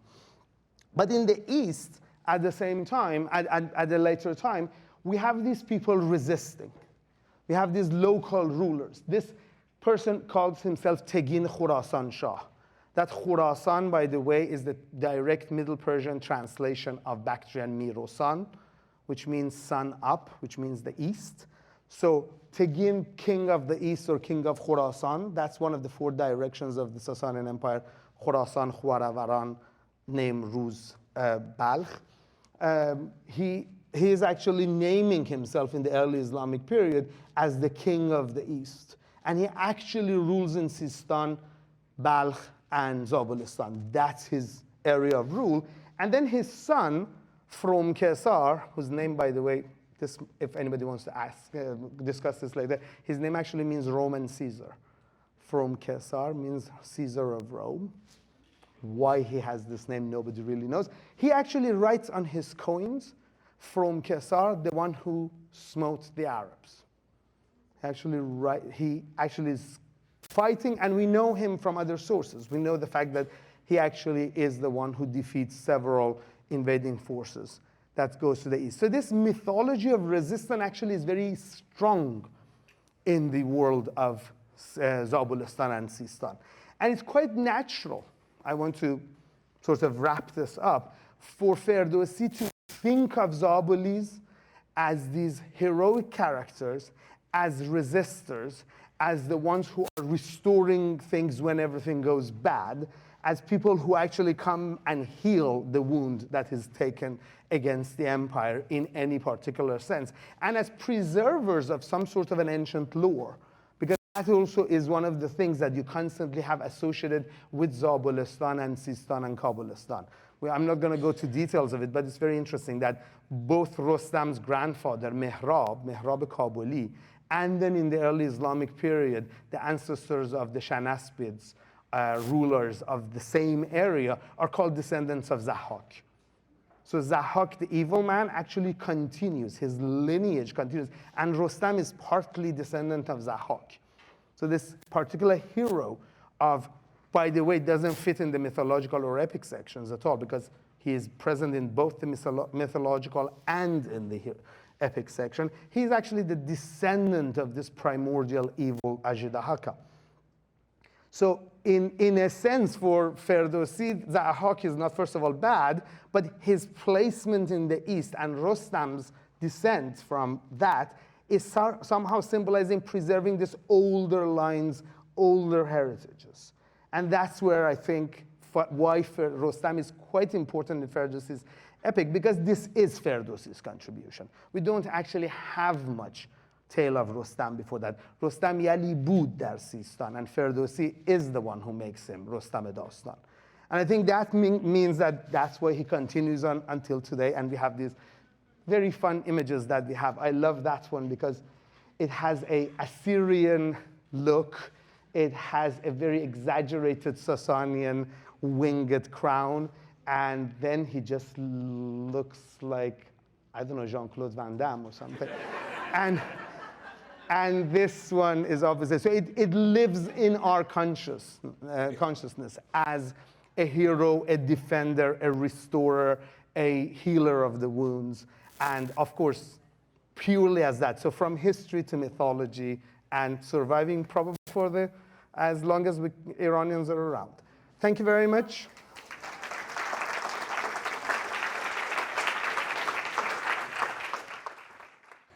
Our fourth presenter is Sara Mashayekh, performer, director, and scholar of theater. Ms. Mashayekh has an MA in Iranian history and a second master's in theater, where she worked, and a second master's in theater from the Central School of Speech and Drama, University of London, where she worked on composing a one-woman show inspired by traditional Iranian methods of performance and storytelling. She is currently a PhD candidate at UC Santa Barbara, where she works on traditional Iranian storytelling and its relation to its space and historical context. I'm delighted to have a naqal on board. Please welcome Sara Mashayekh. Thank you.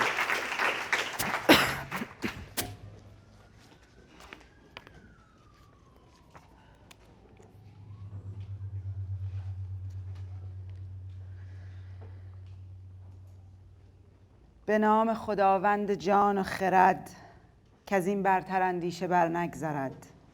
خداوند نام و خداوند جای، خداوند روزیده رهنمای.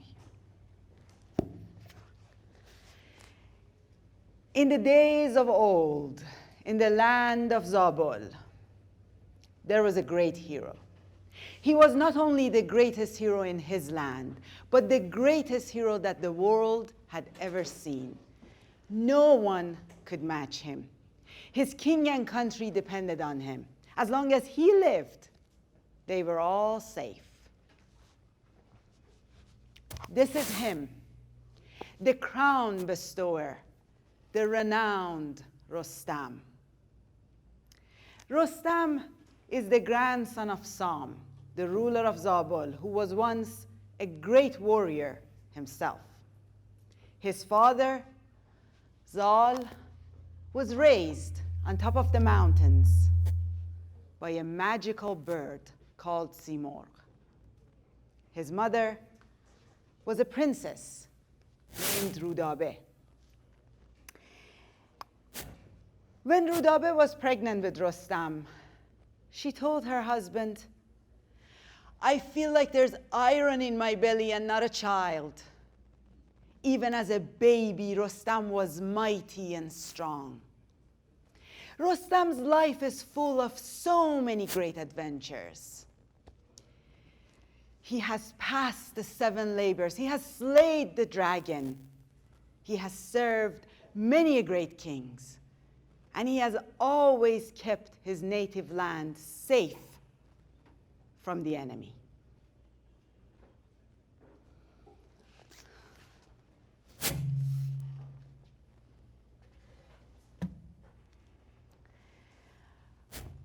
What I just told you is how the story of Rostam is often narrated. This is how most storytellers start their tale of Rostam. Rostam was this great hero. Rostam was the strongest man who had ever lived.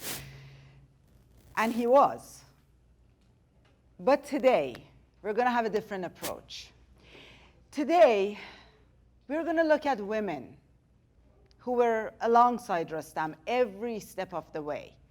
Women who maybe not unnamed or unrecognized, but are certainly underappreciated and often dismissed. Women who are the reason why the story of Rostam happens the way it does. So let's do a little rewind and go back to Rostam's birth before the iron in the belly forces us to pay attention to 𝗬𝗏𝗵 and see who 𝗬𝗏𝗵 is. Well, Rostam is only here because of 𝗬𝗏𝗵. I know that sounds a little cliche. I mean, we're all here because of our mothers. But with 𝗬𝗏𝗵 and Rostam is more than just biological fact. This princess named 𝗬𝗏𝗵 defies 2 kings and a long list of very powerful men so that she can be united with the man that she loves, Zal, her future husband, and the father of her future child. 𝗬𝗏𝗵 is the daughter of 𝗕𝗵, king of Kabul. According to the legend, 𝗕𝗵 is a descendant of the dragon king Zahhak, the greatest evil that has ever befallen the land of Iran. Although at the time, 𝗕𝗵 is not in any open conflict with the Iranians, he is still considered an outsider from the race of the evil dragon. He knows that a marriage between his daughter and the son is not going to sit well with the king of Iran. And he's right. So when he hears that 𝗬𝗏𝗵 is in love with Zal and wishes to marry him, His face turned blue with rage. His body started shaking. He took out his sword and he shouted, "I will kill 𝗬𝗏𝗵. I will turn her body into a river of blood." His wife, 𝗠ندخت, tries to calm him down and says, "You need to talk to our daughter." So 𝗤𝗏𝗵 summons 𝗬𝗏𝗵 and calls her stupid fool for thinking that this marriage is possible. But nothing can weaken 𝗬𝗏𝗵's resolve. She loves Zal and she wants to marry him. 𝗬𝗏𝗵 dares to defy 𝗤𝗏𝗵, who's not only her father but a king and a man who has threatened to turn her body into a river of blood. He threatened, and he threatened. And still, she persisted.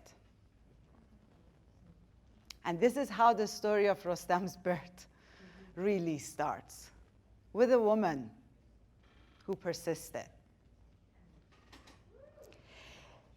So years pass. Rostam grows up. He is the great hero that we all know him to be, the strongest man in the world, the greatest champion. And he goes through many adventures, many trials, until he has to face the most tragic adventure of his life, his encounter with his son, 𝗤്ឍ. The story of Rostam and 𝗤்راب is often called the most tragic story ever told. فردوسی himself says, یکی داستان است پر از آب چشم. This is a tale of tears. And once again, it is a woman who makes it all happen. So one day, Rostam is hunting near the border with Turan, the land of King 𝗵𝘆𝗺, Rostam's greatest enemy. After a few hours of hunting, he's tired. He lays back and falls asleep. But as he slept, 𝗥𝗲 wandered off. Rostam woke up and looked around for his horse. But 𝗥𝗲 is nowhere to be found. Rostam is horrified. What am I going to do? I will find him. I will find him. So he sets off on foot for the closest city, which is called Samangan. King of Samangan welcomes him and asks him to stay the night.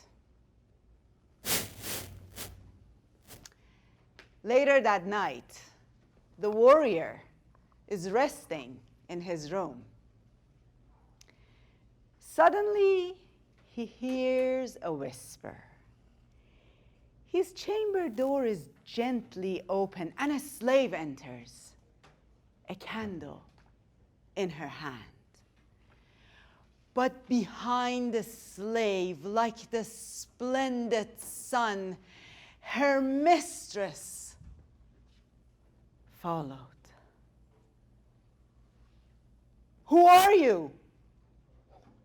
What are you doing here? Rostam asks her.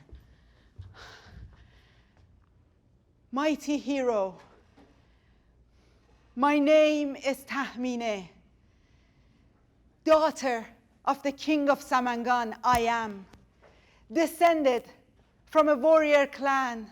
I am. But like a legend, I have heard the stories of your heroic deed and glory, of how you have no fear and face alone dragons and demons and the dark unknown, of how you crawl into Turan at night and prowl the borders to provoke a fight, of how when warriors see your mace they quail, and feel their lion hearts within them fail. I bite my lip to hear such talk. And I long to see you, to catch sight of you. If you desire me, I am yours. And none shall see or hear of me from this day on. Desire destroys my mind. I long to bear within my woman's womb your son and heir. Rostam was amazed by her beauty and her bravery. He thought to himself, nothing but good can come out of this encounter. So he sent a message to her father and called for a priest. And that night, they were married.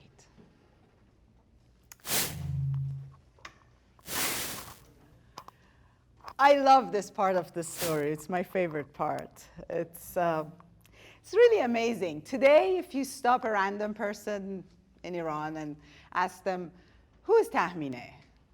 The immediate answer would be, wife of Rostam. This is who this amazing, brave woman has been reduced to, the wife of the warrior. She is his wife. They are technically married, but this, what happens here, is really a one-night stand. The whole marriage thing is added so that the child born of this union can be legitimate. Otherwise, Rostam knows he's not staying there in Samangan. 𝗤𝗵𝗍 knows he's not staying there. And in the morning, when Rakhsh is found, Rostam is delighted to be reunited with his beloved horse, and he goes home. What is so often overlooked is that how bravely, how confidently 𝗤𝗵𝗍 barges into Rostam's room and basically demands to have sex with him. She doesn't ask him to marry her or to give any promises. Again, she knows he's not staying. This is just raw physical desire, and she says so. Desire destroys my mind.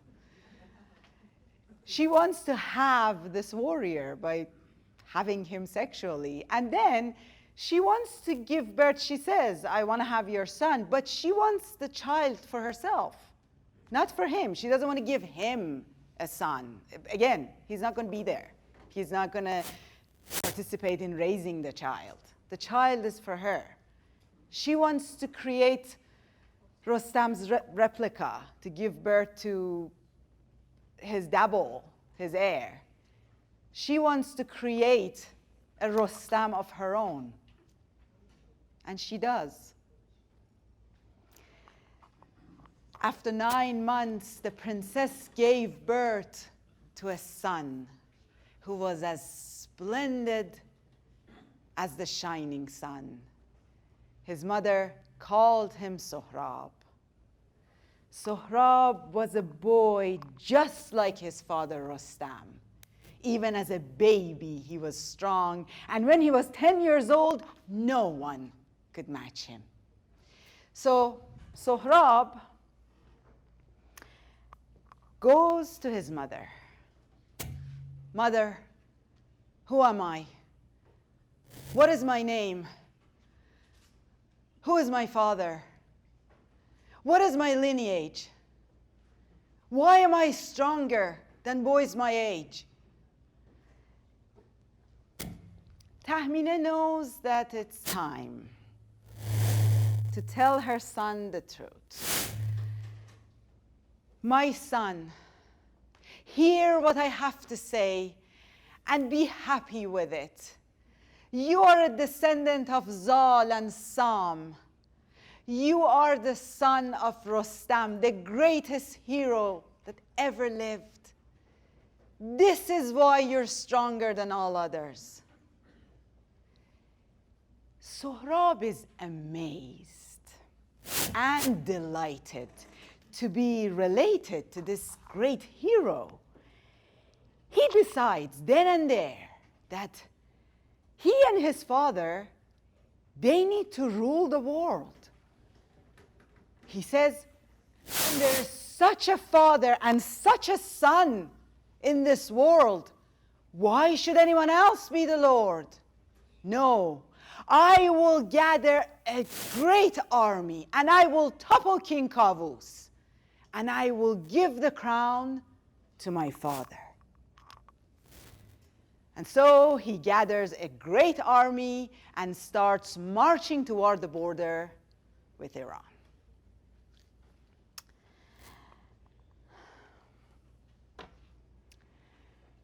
News, especially bad news, travels fast. So as 𝗠XX is gathering his army and marching toward the border, the king is notified. Naturally, he's horrified. And he does what every king of Iran do when the country is under attack. He summons Rostam.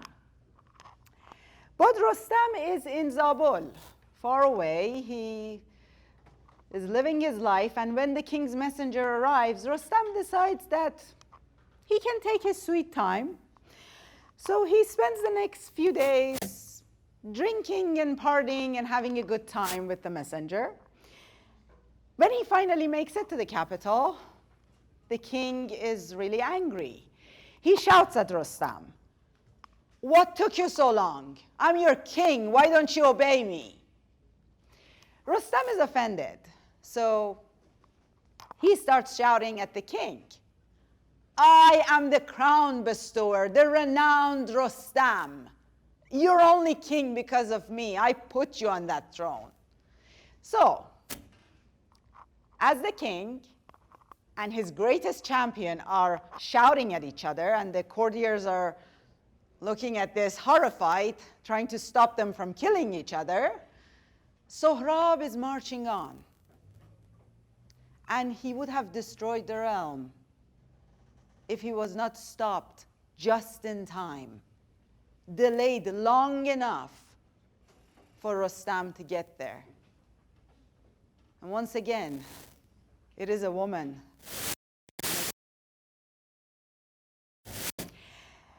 As 𝗠XX is marching, the first stronghold that he attacks is called the White Fortress. People in the White Fortress look with horror as this great army is inching closer and closer, not knowing what to do. But among the people in the White Fortress, there was a woman named 𝗤𝗏𝘆. She was the daughter of the brave warrior 𝗥𝗲𝘆. When 𝗤𝗏𝘆 saw what was happening, her rosy cheeks turned black with rage. She gathered her hair beneath the helmet, mounted her horse, and rode out to confront 𝗠XX. When she saw him with her bow, she let loose a string of arrows at him, left and right, left and right, left and right. 𝗠XX is ashamed of turning back, so he held up his shield and marched toward 𝗤𝗏𝘆. With her sword, 𝗤𝗏𝘆 cut 𝗠HRAB's lance in the middle. But 𝗠HRAB snatched the helmet from her head, and her hair springed out. Don't try to escape from me now, my beauty. What are you doing here fighting me? Where are the men?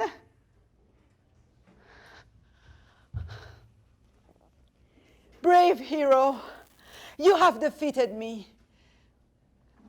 But look, your army is watching. If I turn my face, and they see that you were fighting a woman. Do as a wise man would do. Let me go. You have won this war. You have our fortress. I will deliver it to you myself. Just let me go. 𝗠XX believed her and escorted her back to the fortress. But as soon as the doors were closed behind her, 𝗤𝗿𝗆 climbs the wall and looks over at 𝗠XX. Oh, king of all the Asian hordes, turn back. Forget your fighting and your planned attack. But don't chafe at fate's necessity. Fate did not mean that you should conquer me. Besides, who are you? What is your name? Doesn't matter. News will spread that Turan's army is here, led by a chief who knows no fear. And then the king will summon Rostam, and then neither you nor any of your men will live. I'll be sad to see you die. Go back. Flee. Don't trust your strength. Your strength will not save you, not against Rostam. Go back. Flee.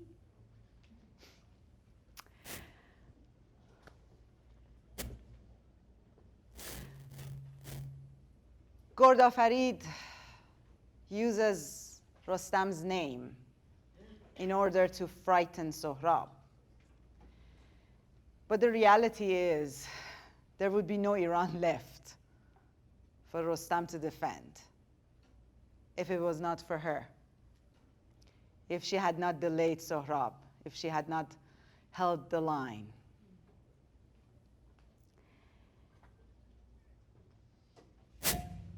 These three women are the reason that Rostam's life is shaped the way it is. From his birth all the way to the most tragic episode of his life, the death of his son. These women are the reason why the story happens the way it does. And yet, it's rarely acknowledged that they are the real protagonists of Rostam's story. Instead, so often, they're reduced to the wife of, the mother of, the daughter of a ruler or a warrior or a king. All of them men. But in reality, none of this would have happened if not for these women. Woman, life, freedom.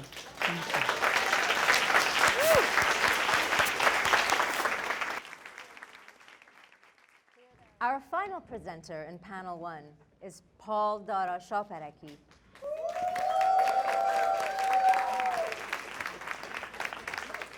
I think you have some fans here, 𝗤𝗆. Born to a British mother and an Iranian father, 𝗤𝗆 has always been passionate about bridging the divide between these two rich and beautiful cultures. His father, a poet, and his mother, a professor of English, instilled a love of literature in him at a very young age. He is currently working on a book of Rumi and Hafez translations that not only provides the literal meaning of the words, but also conveys the passion and joy elicited by the poetic beauty of the original Persian, for which he has a great talent. For the past 11 years, he has taught literature, mythology, and Iranian history at AIS, Ayin-e-Iran Society, a Los Angeles academy devoted to Iranian thought for the past over 40 years. I am fortunate to count AIS as one of my own sources of learning. Please welcome 𝗤𝗆𝗆 and his esoteric analysis of the Book of Kings as King of Books. The Book of Kings, the King of Books. Wow, what amazing beautiful, fantastic presentations. Thank you to everybody. It was absolutely wonderful. The Shahnameh is, as you can see, I'm using the very latest in technology, flashcards. No slides, nothing. The Shahnameh is usually translated as the Book of Kings, but I think it can just as easily be translated as the King of Books. Well, what do I mean by that? What does a king symbolize? What do you think? Power? Leadership, power, right? I'm sorry, what do you say? Divinity, okay. Sovereignty, right? So it's how do we find that power? How do we find that leadership? How do we tap into that sovereignty? Now, what is a book? What does a book symbolize? What does a book represent? Knowledge.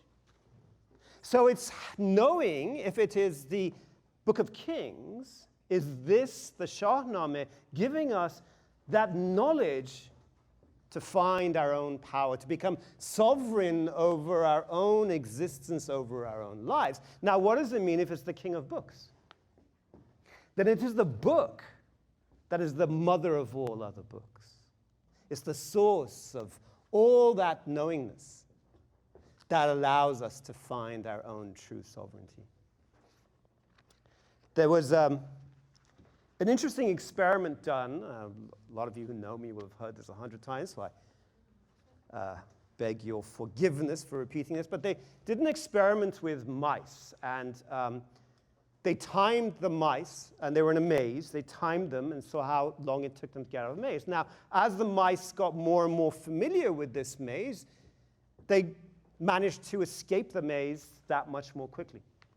But what was interesting was this original experiment to be done in America. What was interesting was they repeated this experiment in England. And they found that the mice in England were escaping from the maze as fast as the American mice had learned how to escape from the maze after they'd gone through it a number of times. Now, there's two possibilities. Either English mice are a lot more intelligent than American mice, which is very likely, or they were benefiting from the experiences of the other mice, which then begs a question. How is it possible when those individual mice hadn't actually gone through that maze before, and yet they seem to have learned from what the other mice had gone through? Could this be the King of Books? Can we have access to a knowingness that's beyond our own individual mind, our own individual brain, that we're tapping into something that exists in our collective consciousness? And is this what the Shahnameh can give us? A capacity, a possibility to tap into that knowingness that's beyond our own, right? When you see birds flying in the sky, a flock of birds, right? They all fly together and it's beautiful. I don't know if you ever marveled at the beauty of these birds flying in the sky. As you see them flying, one is leading and the rest are all flying and they sort of fly in perfect unison. All of a sudden they turn right. A real sharp turn to the right. Now they wouldn't say, look, Gertrude just turned to the right, let's follow her. Right? They'd all crash into each other, but they seamlessly all turn to the right. And what happens is when they study them, they find that the bird that was flying in front at first and seemed to be the leader is no longer the leader. Now the bird that was flying on the right-hand side becomes the one at the front, and the bird that used to be the one leading them is now on the left flank. Now, is this an example of how we're all interconnected, that there's a web that binds us and connects us all together, right? This is, as everybody knows me, I'm going to be called 𝗤𝗆𝗆𝗵𝗱 field from now on, but this is a theory of Rupert Sheldrake, an English biologist, who says, look, there's a field of consciousness that we cannot see, we can't touch, it's intangible, and yet somehow connects us all together. And he calls this the morphic field, a field that gives shape to everything, right? They say human beings and chimpanzees 99%, I believe it's 98.8% if you want to get technical, are exactly the same in their DNA. So what determines how we develop so differently from one another? Could it be that it's not really a question of the physicality and the form, but rather what gets downloaded into that? Is it a question of, as we're experiencing ourselves in this world of density, in this world of form, that we really are experiencing ourselves in a state of hardware? And what really matters, what decides what you become, is what software gets downloaded into that hardware, right? It's a little bit like another analogy that I believe Mr. Sheldrake uses a lot is, imagine we are a radio. Our physicality, our form is like a radio. There are many different radio signals out there, right? What radio signal do you connect to, right? That's what you're actually going to be displaying. That's what's going to actually be heard on your radio. The music that's coming out of the radio isn't inside the radio. It's coming from the radio signal, right? The Shahnameh also comes originally from the 𝗠XX was before this, right? And so the Shahnameh being the Book of Kings or the King of Books, the 𝗠XX maybe could be translated as the Book of Gods or the God of Books. Which was an older version that the Shahnameh maybe was based on, this 𝗠XX. It was interesting, one day I was sitting with a Dutch tenant of mine, and he was saying, yeah, in Dutch, we pronounce, I believe over here we have someone living in Holland, he can confirm this for me. He said the G sound is pronounced like ch, right? So he's saying, like the word, he used the example, he said the word God. In English, you pronounce it God. In Dutch, we pronounce it God. Am I correct? Yeah. And I was like, oh, hang on a second. That sounds like Persian. 𝗠XX, right, is what we call God. And we know, because Persian is a much older language, these are all Indo-European languages that are connected with one another, we know what it means. What does 𝗠 mean? Self. So 𝗠XX, maybe it's saying that it's what emanates from the self. That is that true divine energy of life. And so if you have access to this God of books, are you able to tap into an energy that can allow you to tap into your own divinity that is within you? That you are an extension of this collective consciousness, this universal consciousness. You become the living embodiment of that, right? In quantum physics, for those of you familiar, I'm sure a lot of you are, with a double slit experiment, they found that electrons, photons, there's a lot of photons coming straight in my face here. These are all, they behave as waves of infinite possibilities, right? Subatomic particles like quarks, they behave as waves of infinite possibilities until the scientists, the researchers, try to understand what is going on, and they try to detect what is happening. As soon as they do that, the wave function collapses, and they become particles. They behave like particles, which is what they originally expected.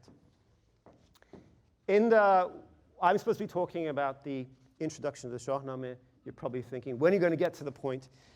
In the introduction to the Shahnameh, at the beginning, it says, چو یزدان ز ناچیز چیز آفرید. And so if you want to translate that, Yazdan to me represents this,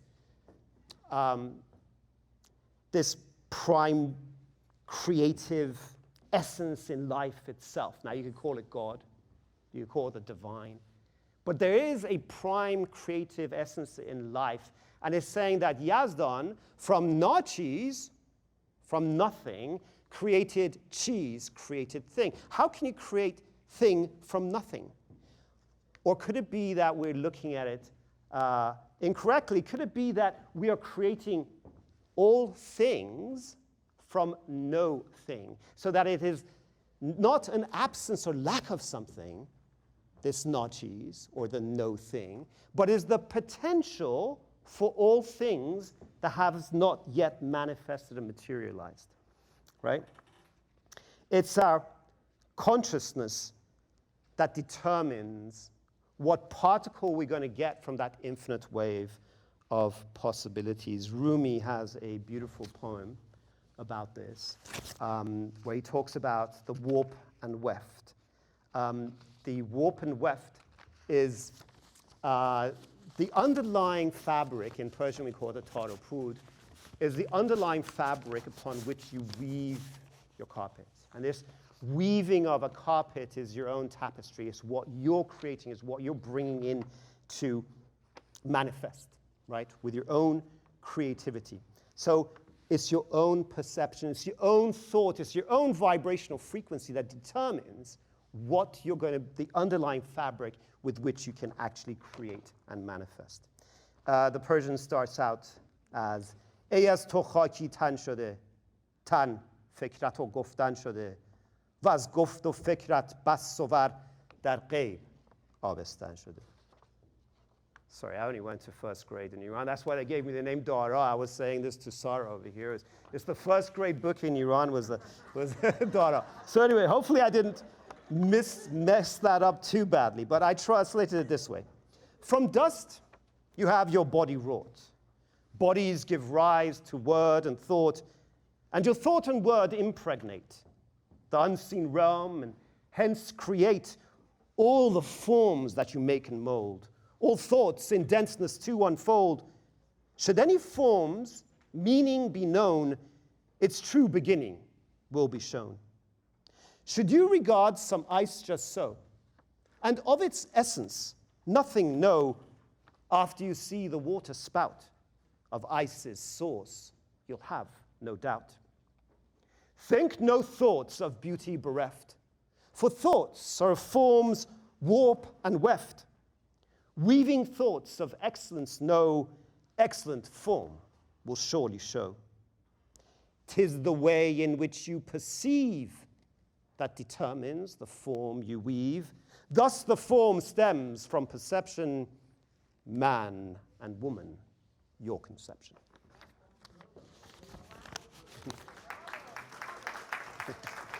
Thank you, thank you. So this is how do we then connect to this king of books, this god of books? How did Ferdowsi and Rumi know what modern day science is just starting to show with quantum physics, the morphic field theory, etc., etc.? They were saying these things 1,000 years ago, in Rumi's case, several hundred years ago, right? And it goes back, if we're saying the 𝗤𝗏𝗏𝗵 is much older than that. We have our historian here. We should ask exactly, how old is the 𝗤𝗏𝗏𝗵? Do you know? It didn't exist? Oh, well, anyway, just scratch that. But anyway, perhaps it didn't exist, but not in physicality and form. We just manifested it, right? So how do we tap into this? How do we tap into this king of books? How do we connect to the unseen that Rumi is talking about, the king of books of the Shahnameh? I think it's here where we're going a little bit further into the introduction to the Shahnameh. It talks about the 4 elements, right? Fire, air, water, and earth, right? So as we tap into this fire, what does fire represent? And what do you think fire symbolizes? Passion. Passion, energy. But is it always passion? It can be energy, right? If I'm going to be coming up on stage here, everyone involved in starting this program, all of you in your own lives, right? There is an energy of fire. There is a flow of water. There is an infinite possibilities and formlessness of air. And there is a realm of density, physicality, form, manifestation symbolized by the earth. We've got 4 elements.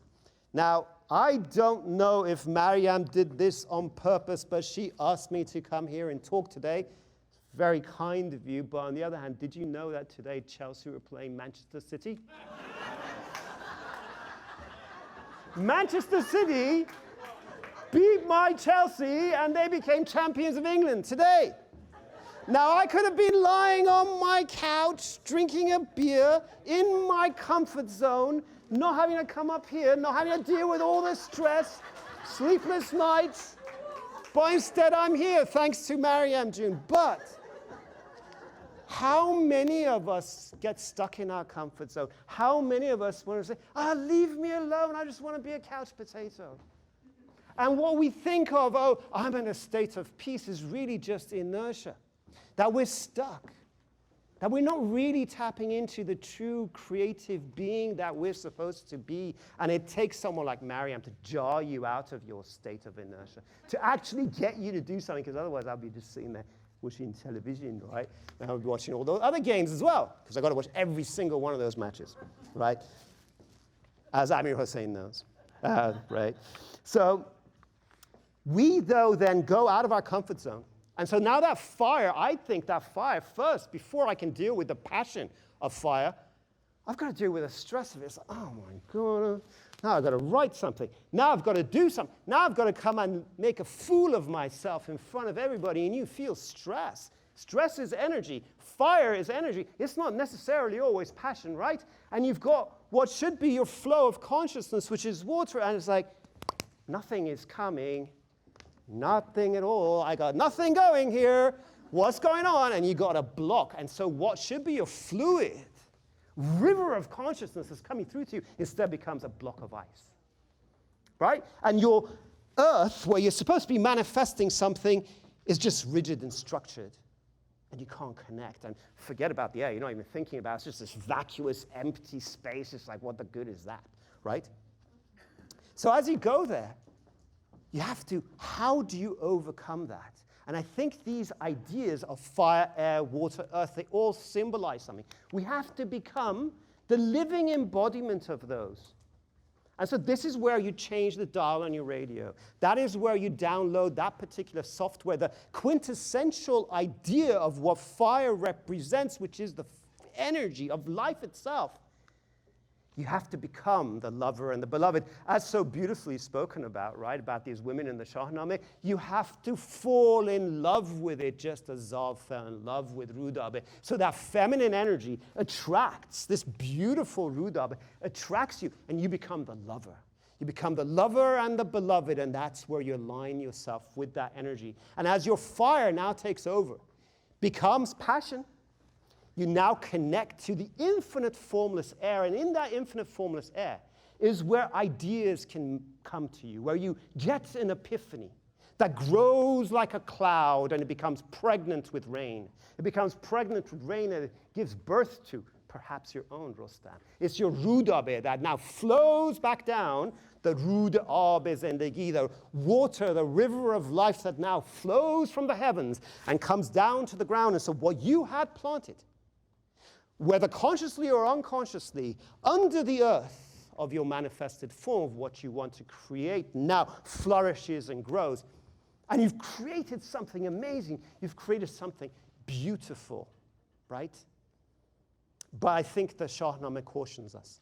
The Shahnameh cautions us not to get attached to, not to get trapped by what we have created, because once we do that, once again, that becomes limiting. I think this is another poem of Rumi, who says, "Suratgar naqasham, har lahze buti sazam, vangeh hame butha ra dar pish to bugdazam." I'm a sculptor and painter too, making idols incessantly. But when I compare them each to you, I burn them all irreverently. Now, what does that mean? Does it mean we have to destroy everything we create? As soon as we create, we've got to destroy it? No.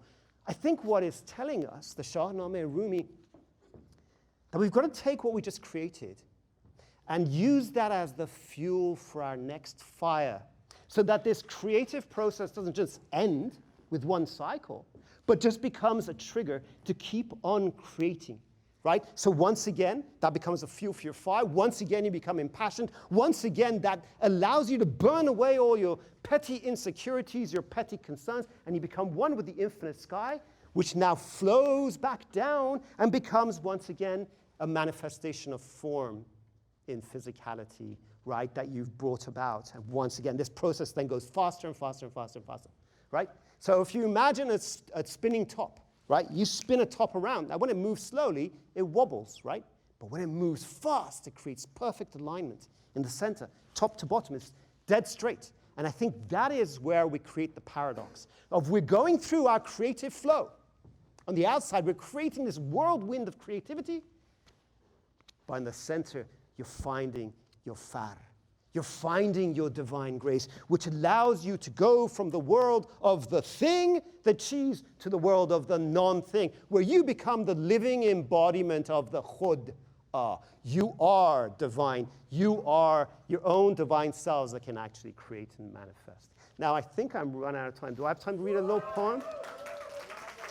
2 minutes? 2 minutes. I have, huh? Okay, one more poem. There's a poem I wrote about this, the introduction to the Shahnameh and what it meant to me. So once again, Yazdan is the creative essence.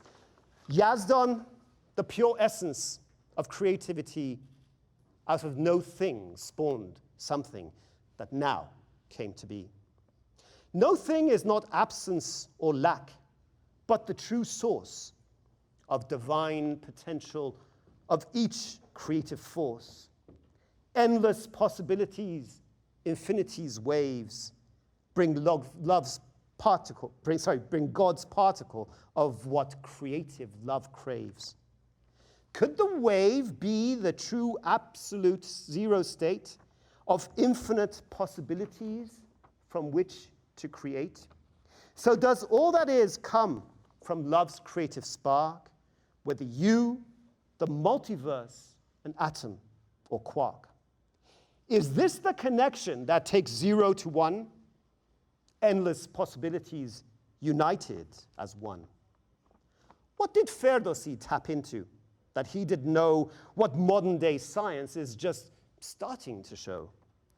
There are 4 elements, primordial gems, from which all creation originally stems. Fire is the passion which takes you where there is infinite, formless, ethereal air. The air is where endless epiphanies may grow that pour into consciousness like water doth flow. Water rains consciousness from the sky to the earth till each buried seed shall sprout and be brought to birth. One cycle completed, it's no time to rest. This cycle's what rekindles fire's passion the best. So this wondrous cycle doesn't end when complete, but becomes the next trigger to always repeat. So what is always changing and coming to be reflects what always was and forever shall be. A spinning top always wobbles when it moves slow, but when it moves fast, there's perfect alignment and flow. When the cycle spins fast, a vortex doth form that brings perfect stillness in the eye of the storm. This alignment and stillness is true divine grace, where form flows back to formless, your godhood embrace. Create your own Big Bang, an explosion of light, your conscious creation from the unconscious night. Let that universal consciousness expand into space till unconscious black holes take it back with no trace. Physical form disappears, consigned to the grave, becomes infinite energy found in the wave. Wave's force brings a Big Bang after physical death, endless inhales and exhales of your divine breath. Your beloved makes you a lover. I love that wave. I become a tsunami when I am her slave.